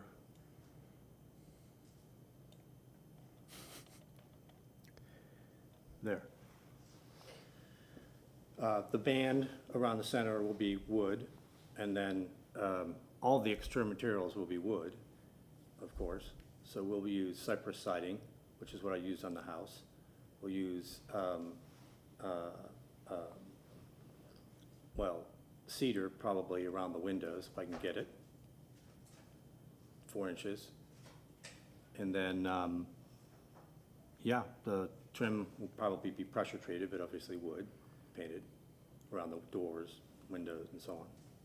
Or doors, I should say. And then, as I said, the lap siding will be cypress. So I'm seeing a note that says hardy board. Yeah. Yeah, that's what the architect engineer put in, but I'd rather put the wood. That's fine, it's just, we approve this, so you just gotta make sure it's consistent with what you're planning on doing. Okay, will you Yeah. approve hardy board? Okay, It well has then been approved before, yeah. we'll call it hardy board now, and then I'll consult the staff. That's an approved. You just need to tell us tonight which approach we're Right, okay. reviewing. I get it, sorry, hardy back then, Okay. Hardy? okay? So you want me to just read this to you then? And then, No, it's a combination of your testimony and what's in the drawings. We just want to make sure we know it's agreed, one thing is agreed to. got it, okay. My apologies, hardy back siding, and then obviously wood stairs. The trim will be 4-inch wood trim around the windows, matching the existing. The soffits will be beadboard. The rafter tails will be the extension 2x6 from the trusses. The siding, or rather the roofing material, will be shingles, which is the existing house shingles, dark gray. And the beams supporting the overhang on the gables will be 2x6s, pressure treated, and decorative diamonds. Let me move to that. These diamonds here, again, matching the detail on the house. And then the support braces to prevent sagging will be 4x4s, pressure treated, but of course painted in order to support that. The banding around the middle of the house and the trim itself will be wood.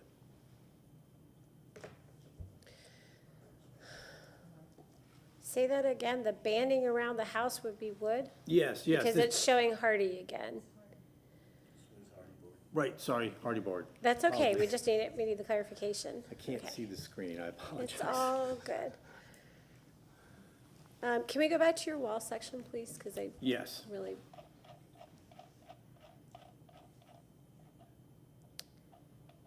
I hope this isn't as painful for you as it is for me. well, those of Yep, us I've who not wear done this glasses, before. I think, are seeing the flicker more than others. But, so the rafter tails are exposed. Yes, We have a tongue and groove beadboard soffit.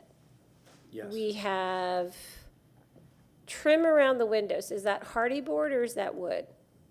It's showing hardy board. Yeah, it's saying cementitious, so I agree. The windows, there's a sill condition that they're sitting on. What is that sill condition? Do you have a detail of that? There. the See sill- where it says PTD, painted, wood, sill, typical? In your Yeah, call it'll out, do be- you have that detail? Yes. One Look at moment, that really please. quick, please.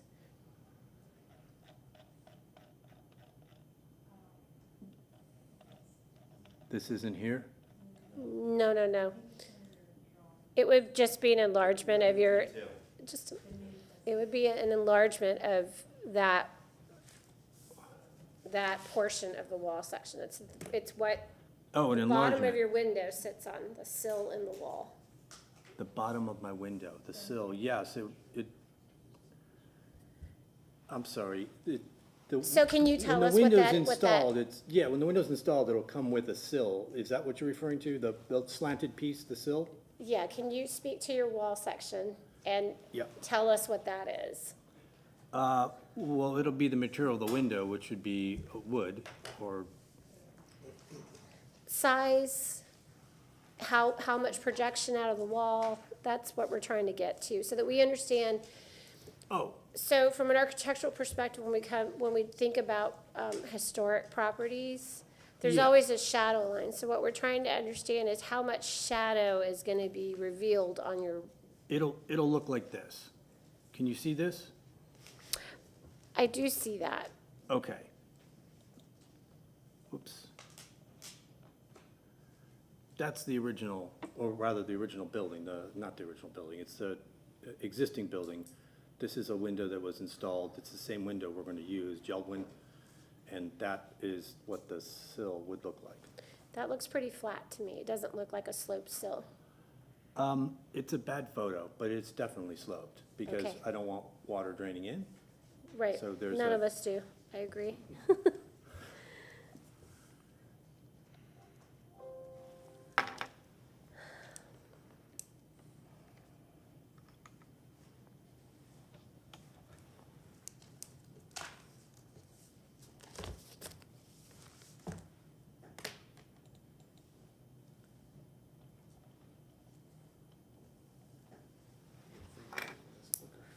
I know.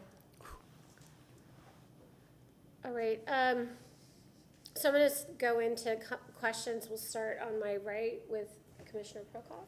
If there are any questions for the applicant?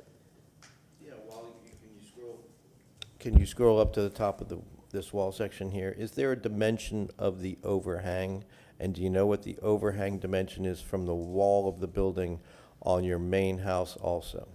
The main house is 3 feet, but the setback and so on wouldn't allow for that in this. This is 18 inches, I believe. Okay.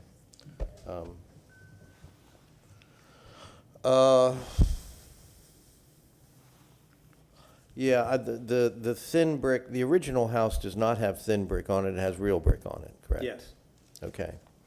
And this is, obviously, the garage slab cannot be too high above the existing grade, or you would have a ramp in the driveway. So it's gonna be a fairly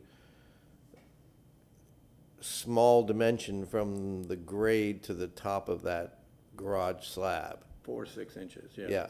Yeah. So you'd get one row of artificial brick in there. I dig, You know. well, I dig down, but yeah. Yeah, okay.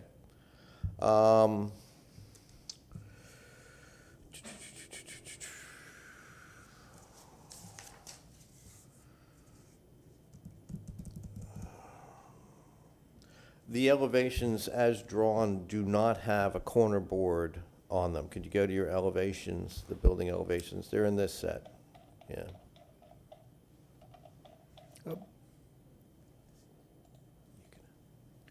Here you go.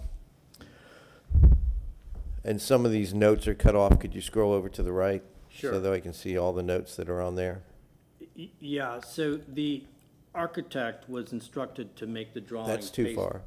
Oh, A little too far. Just go back a second. One. There we go, okay.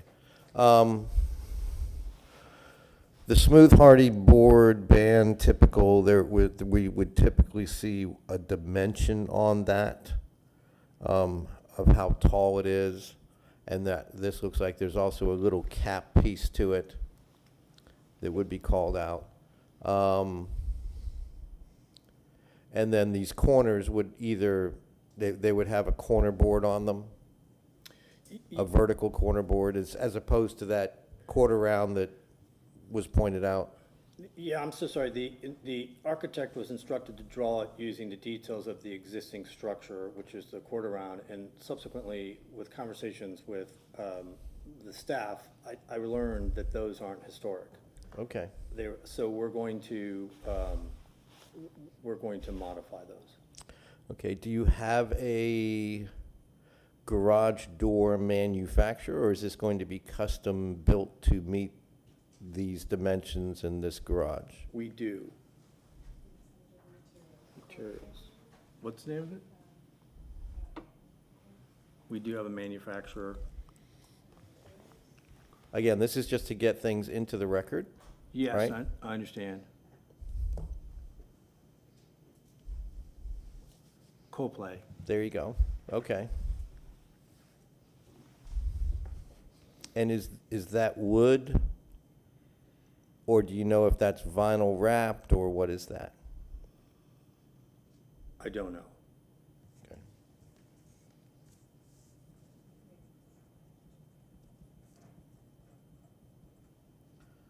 I don't have any other questions. All right, we'll move on to Commissioner Myers. No questions. Commissioner, any questions? Yes, good evening again. Couple of questions. Can you go back to the elevations? Sure. Trying to just follow the configuration of it.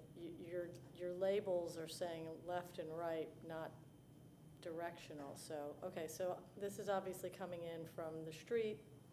If I move to the right, is that what you're calling the front? Is that, That's Gumby. This is Gumby. this is Gumby, correct. But now if I, This is the Just trying- rear elevation behind, so basically facing Gumby.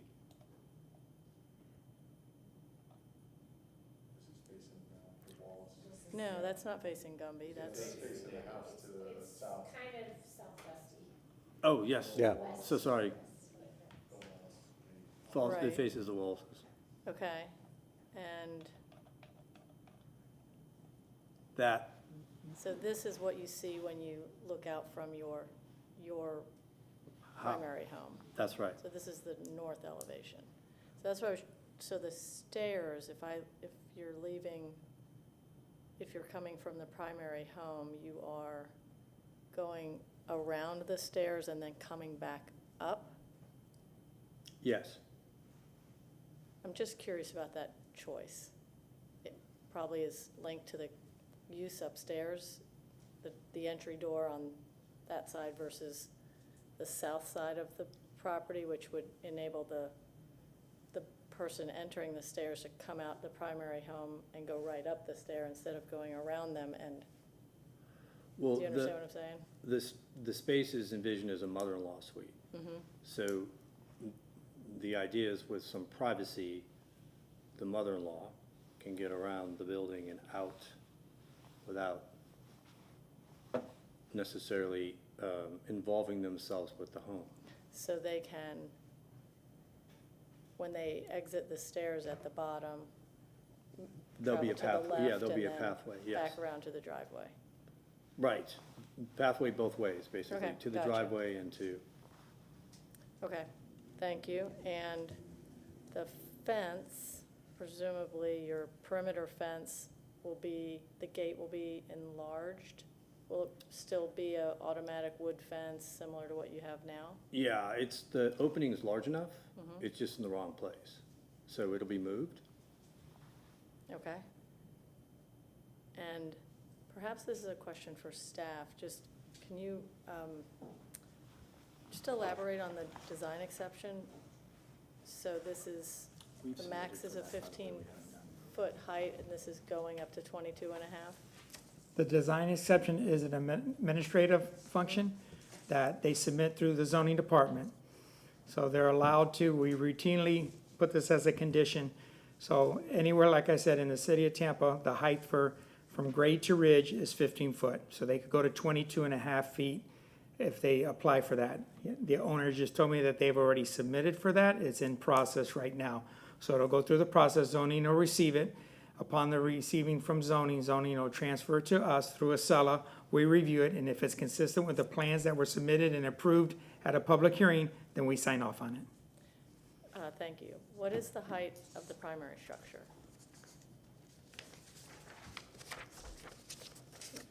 I don't know. So the question is really, how does this relate to the height of the primary structure? I don't believe it'll be as high.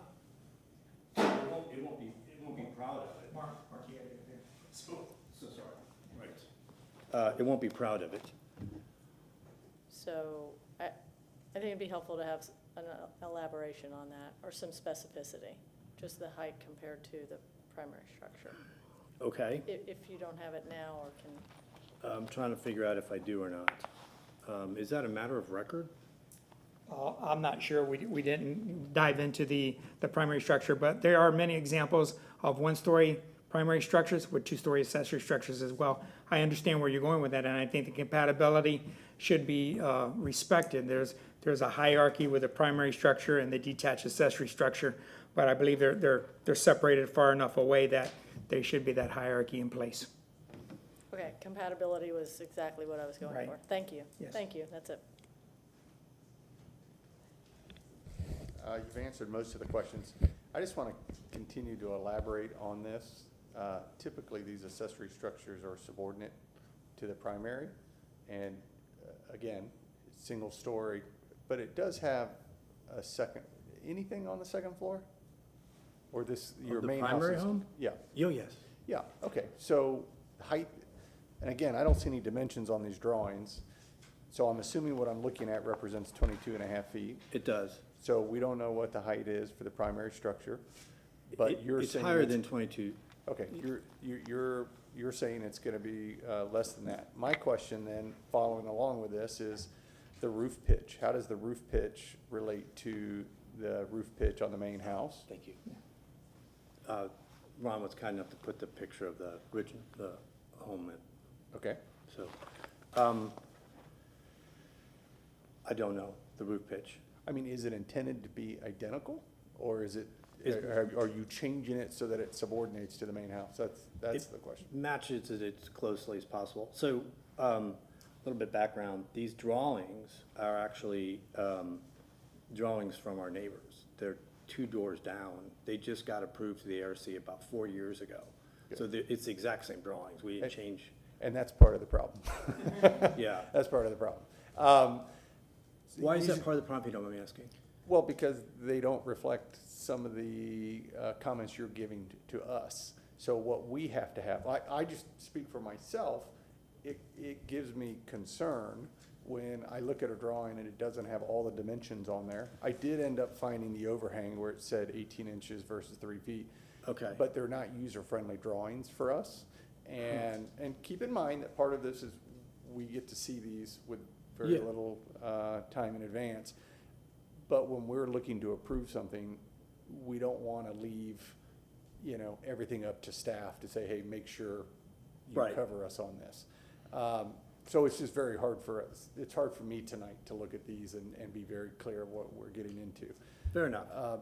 Again, the big issue for me is this accessory, it's supposed to be an accessory structure, so it's supposed to be subordinate to the main structure. And, okay, we'll move on from the height standpoint. You're now telling me that the intent is that the roof pitch is going to match the roof pitch of the house. Okay, so the siding is the same? Your intent is it's to match, it's to duplicate what's on the main house as well? Well, the plans draw Hardy back, right? No, I'm not talking about the materials, I'm talking Oh, about the. Yes. Yeah, okay. I want to match the house. Okay, And that's my intent.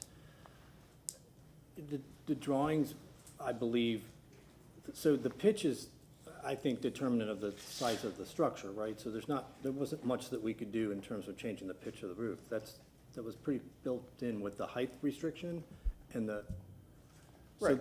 So we did the standard 900 square feet at 22.5, and that determined to a large degree, and of course the overhang, the pitch, so. right, so as a matter of opinion, is how do you subordinate the accessory structure from an appearance standpoint?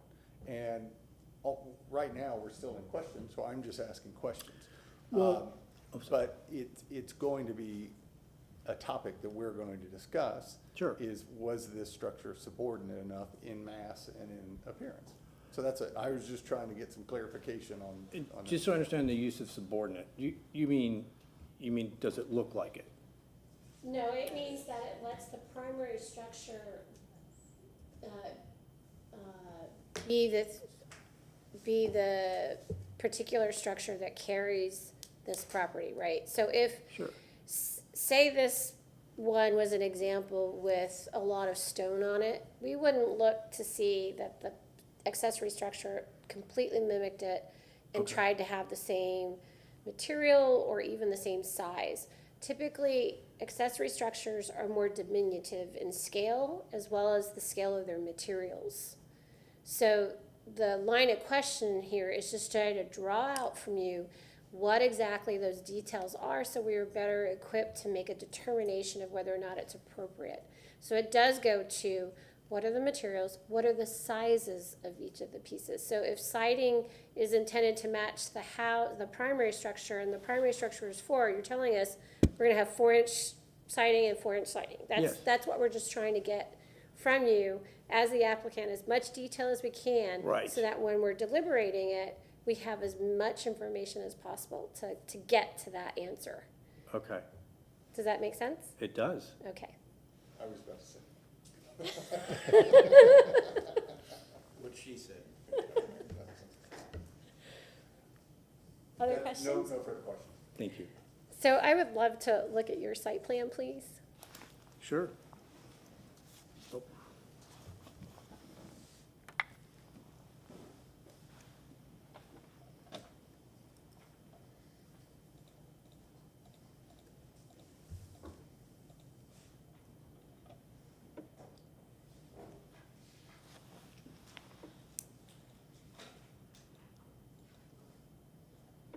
You want it how big do you want it? So I'd like to see the whole site. Okay, like that. Yeah, and we'll go in if we need to. So you had noted that there's an existing fence, correct? And the only thing that's changing is the location of the sliding gate, Yes. correct? There's nothing else, there's no new man door or anything like that, correct? To the alley or anything? Person door? Alley, there is no alley. There's an alley? Oh, is that vacated behind? Oh, ever so sorry. Damn those Wallaces, yeah. I actually worked on that house. Yeah, apparently it's vacated Long before, decades ago, long yeah. before. Yeah, if we could zoom into the lower portion of the property, the southern portion of the property, could you note where the equipment will be located for the air conditioning for the upper unit? Yes, you can't see it from the elevation because it's underneath the staircase. Oh, it will be under the stair, Yeah, okay, it's in the elevations. okay, all right, I Yeah. wasn't sure about that. And there's no other equipment, like the electrical panels, where will those be located? No, those will be interior to the Interior garage. to the garage, okay. Is there any other hardscape from the stair back to the driveway or to the walk along Gumby? Are you intending a sidewalk of any kind from the stair back to the driveway or Gumby? Bricks. We're gonna Bricks? brick it. Okay, that's just not indicated on your site plan at this time? Yeah, I don't think we've made that decision. But there will be something hardscape from the stair to, I'm not the landscaper, so hold on a minute. Are we gonna do anything, what are we gonna do in the walkway there?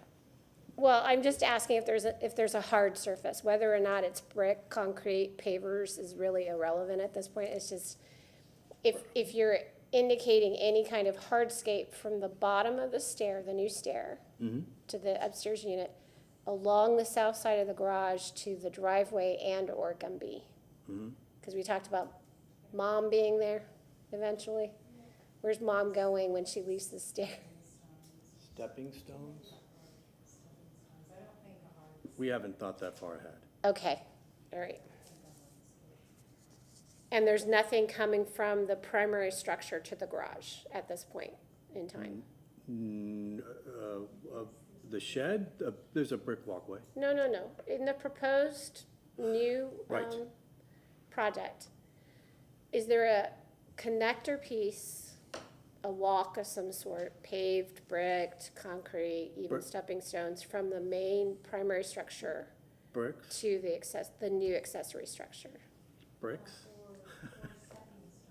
Okay, all right. So something, it's just not determined yet, not determined yet. Okay. Yes. All right. So there's some elements to.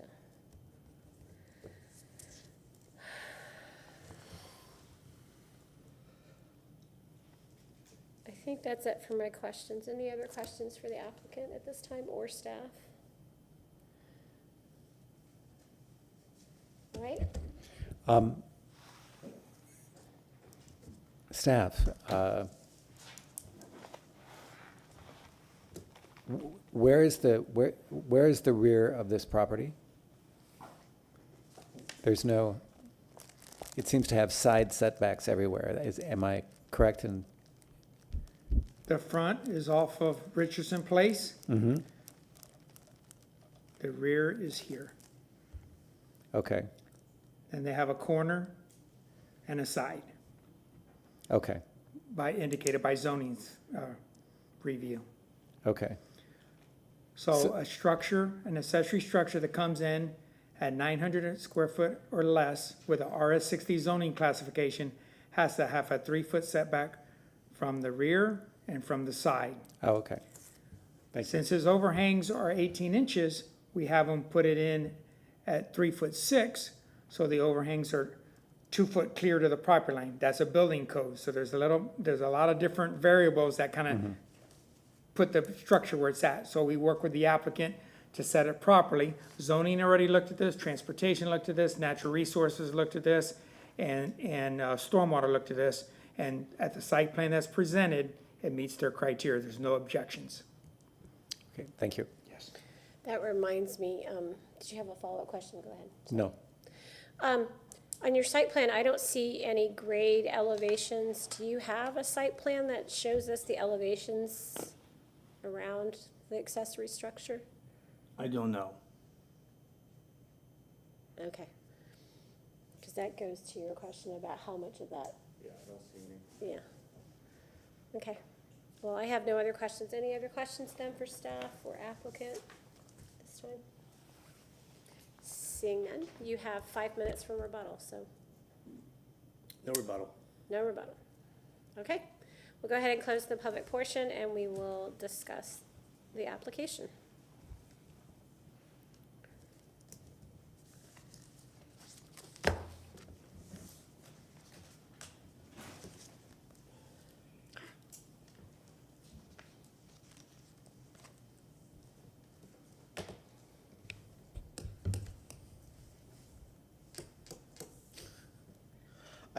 Honestly, I think the stair dumping into the back fence is a little bit of a problem. And I think it's mainly because this is just a copied plan from the neighbor. And the neighbor has a different condition at the bottom of the stairs than this garage does. And I think they may want to look at just even flipping the plan, because it doesn't seem like there's much relationship to the site where that stair just dumps to the back fence.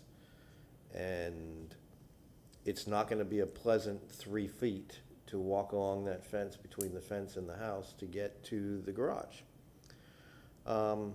Also, there's a door that leaves the garage towards the house, based on the elevations, that doesn't have a landing or a sidewalk. And it would make sense that there'd be a connecting from that door to the stair. So I think there's a little bit of sighting that needs to be revisited on this a little bit, because there's no access to that stairway from the driveway. And it's not a pleasant one. I mean, otherwise, I think it's it's the right proportions, it's the right scale. It needs to be a little discussion on the board trim detail, and I think we need to know what the garage door is made of. We certainly can't approve a vinyl garage door if that's what it is. But I mean, I don't think it's not far out. I think that where their stairs end up is kind of up to them. And I suggest that perhaps, we were calling it a mother-in-law suite, and so the mother-in-law requires a certain amount of privacy, and she doesn't want anybody to know When she comes home? when she's- her comings and goings. Really? Okay. Who's coming over? That would be a teenager suite. Yeah, yeah, mother-in-law is pretty, yeah, okay. I agree. I think that kind of programming is beyond the scope of what we're being asked to consider here. I think it works. Certainly, it would seem tight to me, but that's a personal thing, right? To each his own in that regard. I do think that we were having a pretty good discussion about materiality and sizing of pieces and parts.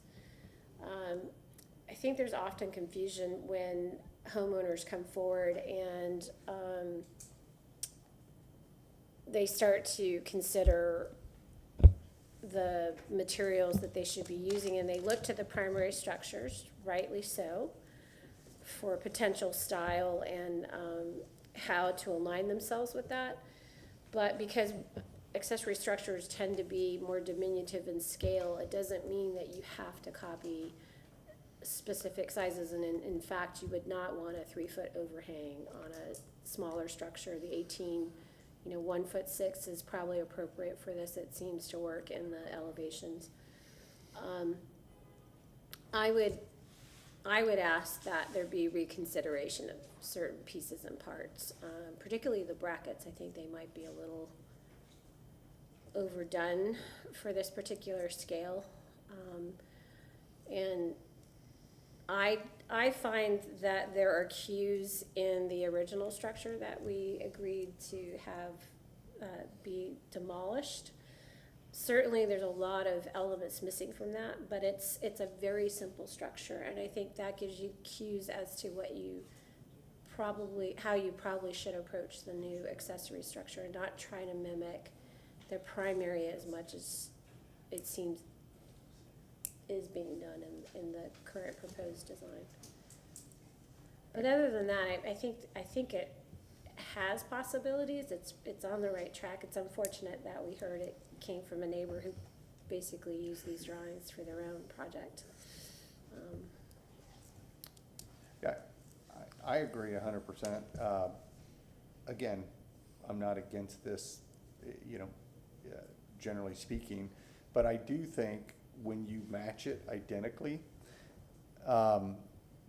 you're almost putting an addition onto your house. Now, in this case, you got 24 feet away, so I don't think we have as much of an issue with that. But again, I think the brackets are overdone. I think that's a detail that you don't have to have. I absolutely get where you got it.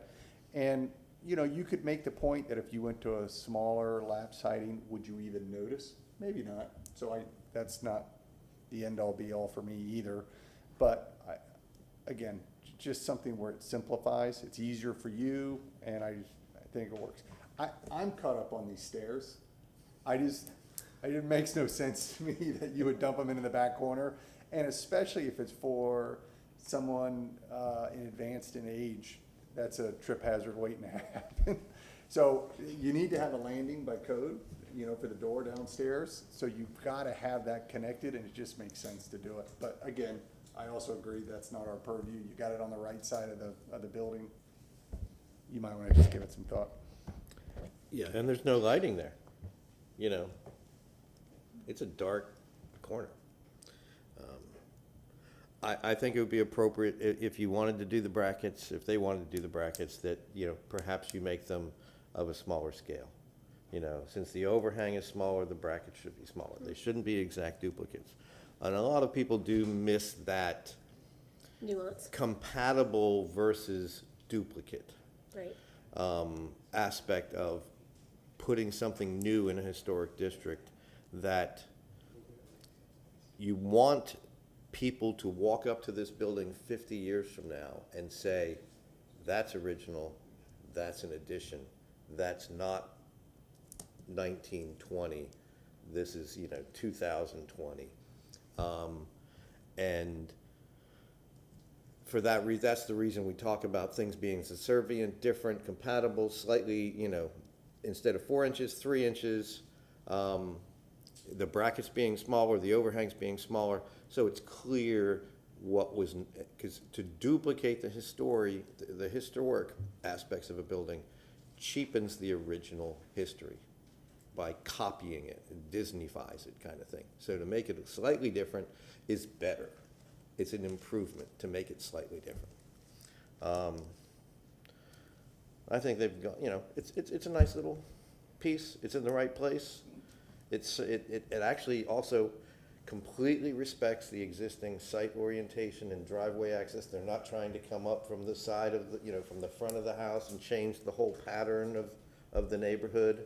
I mean, it respects all of that very, very, Agreed. very well. Agreed. I was going to comment the same. Despite losing the accessory structure, I think the position and the respect for the existing access, you know, is the right choice. I am equally just very troubled by the stair configuration. And while that might not be in our purview, as you say, I do think it's our purview to help guide decisions that have longer-term impacts other than who might occupy this space next year or 5 years from now, but more like 50 years from now. And it's a confusing configuration.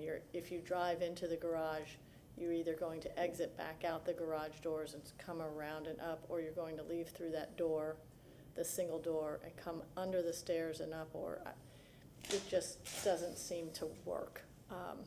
And I don't think it will work 50 years from now. The other is the design exception, the height, and that subordination is just missing. I think we need to have detail for that, and there seems to be a lot of site plan details missing. So I agree, right track, right idea, you know, it seems to be on the right path, but I don't feel like it's ready to have an approval this evening.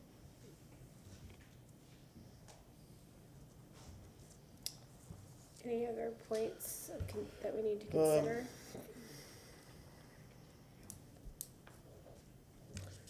I mean, I'm not sure we're here to reject it or even move for a continuation. I think there's a possibility of approval with conditions that can move along. Does anybody else have thoughts on that? I have heartburn over the thin brick veneer. I don't usually let that through. Really, honestly. Not in The fact that we Concord. don't have any elevations for the grading, existing or new, is problematic. So we really don't understand its placement. It does look like it has a slight rise in some of these photos, but, you know, photos can lie to us. So really understanding that, how much of this brick veneer actually is going to be exposed, I would argue that very little, and if so, then that's probably not the right material choice in the first place. And then the second being, typically when we see an elevation of a subordinate structure, an accessory structure, we do get some kind of indication of its relationship to the primary structure.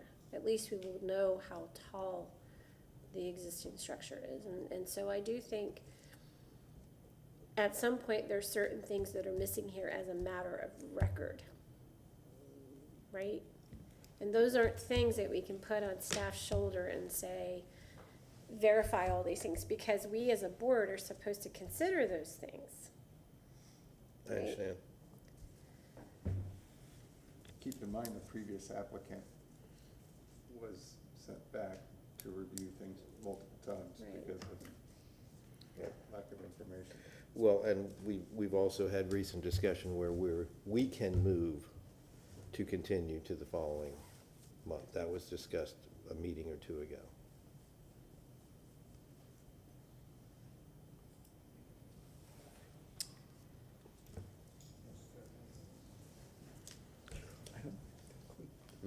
So Mr. Fernandez?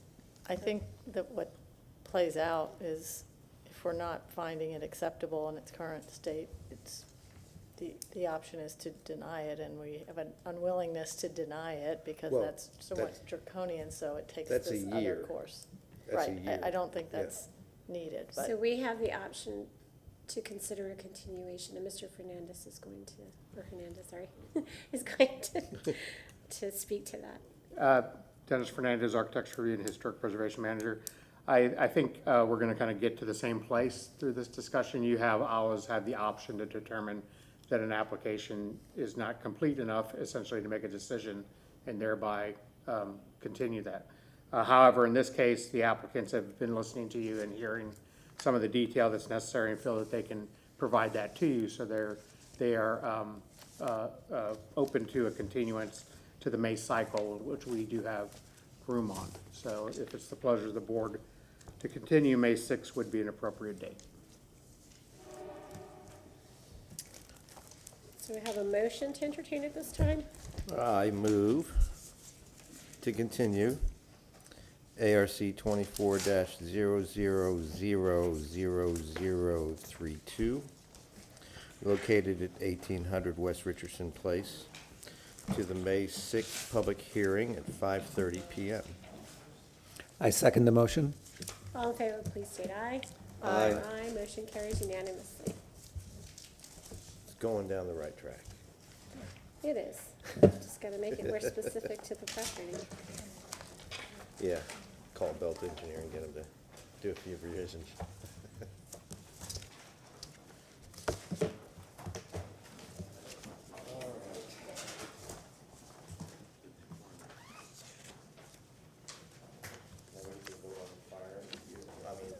So no, there's something in the agenda before that. Moving down the agenda list items, and I lost my agenda. We need to enter into the records all exhibits received, including the staff report, monthly staff. Thank you. Look at me with your heart. A motion to receive and file submitted documents and exhibits received in tonight's hearings. Can I get that, please? I move to receive and place in the file all of the documents received at tonight's hearing. Second. All in favor? Aye. Motion carries. Good evening, Commissioners. Once again, Dennis Fernandez. In accordance with your rules of procedure, this is the appropriate time to consider the election of officers for the upcoming year. According to your rules, the first regularly scheduled meeting in April is when the election of your chair and vice chair would be placed on the agenda. If it's the pleasure of the board to move forward this evening, I will conduct the nominations, and then we would take a vote, first beginning with the chairperson and then second with the vice chairperson. Your current chairperson, as I mentioned, is now concluding her second term and unable to participate again. The vice chair position is also open. Just for your information, Commissioner Sutton is also termed out, and his replacement is being appointed this Thursday at the city council meeting. So there's a lot of change, new era for leadership in the board. So if we could have a nomination for chairperson, we can begin this process. Because I'm terming out, can I participate in this at all? Yeah, you're in the meeting. Okay. Well, There you go. Is there anyone that's precluded by their positions that they hold in terms of, being historian or anything like that? I would focus on the individuals that are at this evening's meeting. Okay. To choose from. There are individuals that are still appointed and haven't been replaced that are not here this evening. Correct, okay.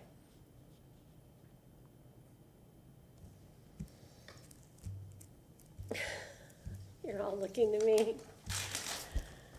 Well, you spoke.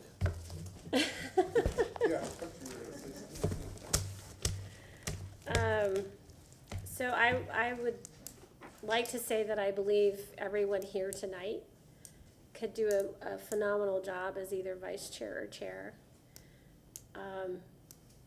And typically I would look to someone who's been serving on this particular commission for at least a year. But I would like to put forward Commissioner Kempton as chair. I would second that. Is that how So that I'll works? begin by asking Commissioner Kipton if he's favorable to serving in that capacity for the next year.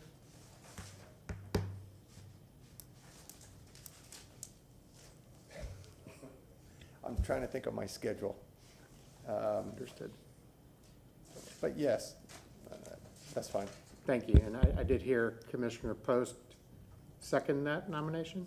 So we have a Yes. nomination. Are there any other nominations? I will nominate Commissioner Myers. Okay, we have a second nomination. This is going to be interesting. Is there a second to the nomination of Commissioner Myers? I'm not sure what the protocol I know, because the numbers are so low. Yeah. So you're going to want to take up your motion that's on the floor, Okay. and then if that fails, then you could entertain a second motion at this point. Do I have a Okay. second? So we have a nomination for Commissioner Kempton for chairperson. It's been second. So by a vote of hands, if we could show support for that vote. So we have 4 for that. That's a majority does carry for that particular action. So congratulations, Commissioner Kempton. Thank you. We'll open the floor for vice chair. Any So, nominations? You nominated him for chair, but I was gonna nominate him for vice chair. I nominate Commissioner Myers for vice chair. And are you willing to serve in that capacity, Commissioner Myers? Yes. So you Very good. take mine as the second, I guess. Okay, so we have a motion for vice chair with a second. Can I show of support of, show of hands for support of that? Very good, congratulations. Congratulations. So we'll move forward with Commissioner Kempton as chair and Commissioner Myers as vice chair for the next year. Before we close, I just want to say how fabulous, I'm gonna cry. I'm so emotional. I love, I love having served alongside all of you. I know some of you are a little shorter, but I love reconnecting with old clients and just serving the city in general, and I hope I've done a job that shows that I truly care for the city I live in. Thank you all. And I don't know if this is being recorded or not, don't close that yet.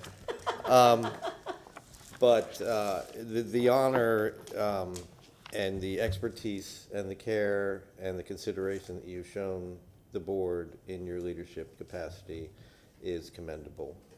And I think all of us greatly respect what you bring and have brought to the board. Thank you, John. Great. Thank you Now, all. now you can hit the hammer. We're adjourned, and thank you all so much. Thank you.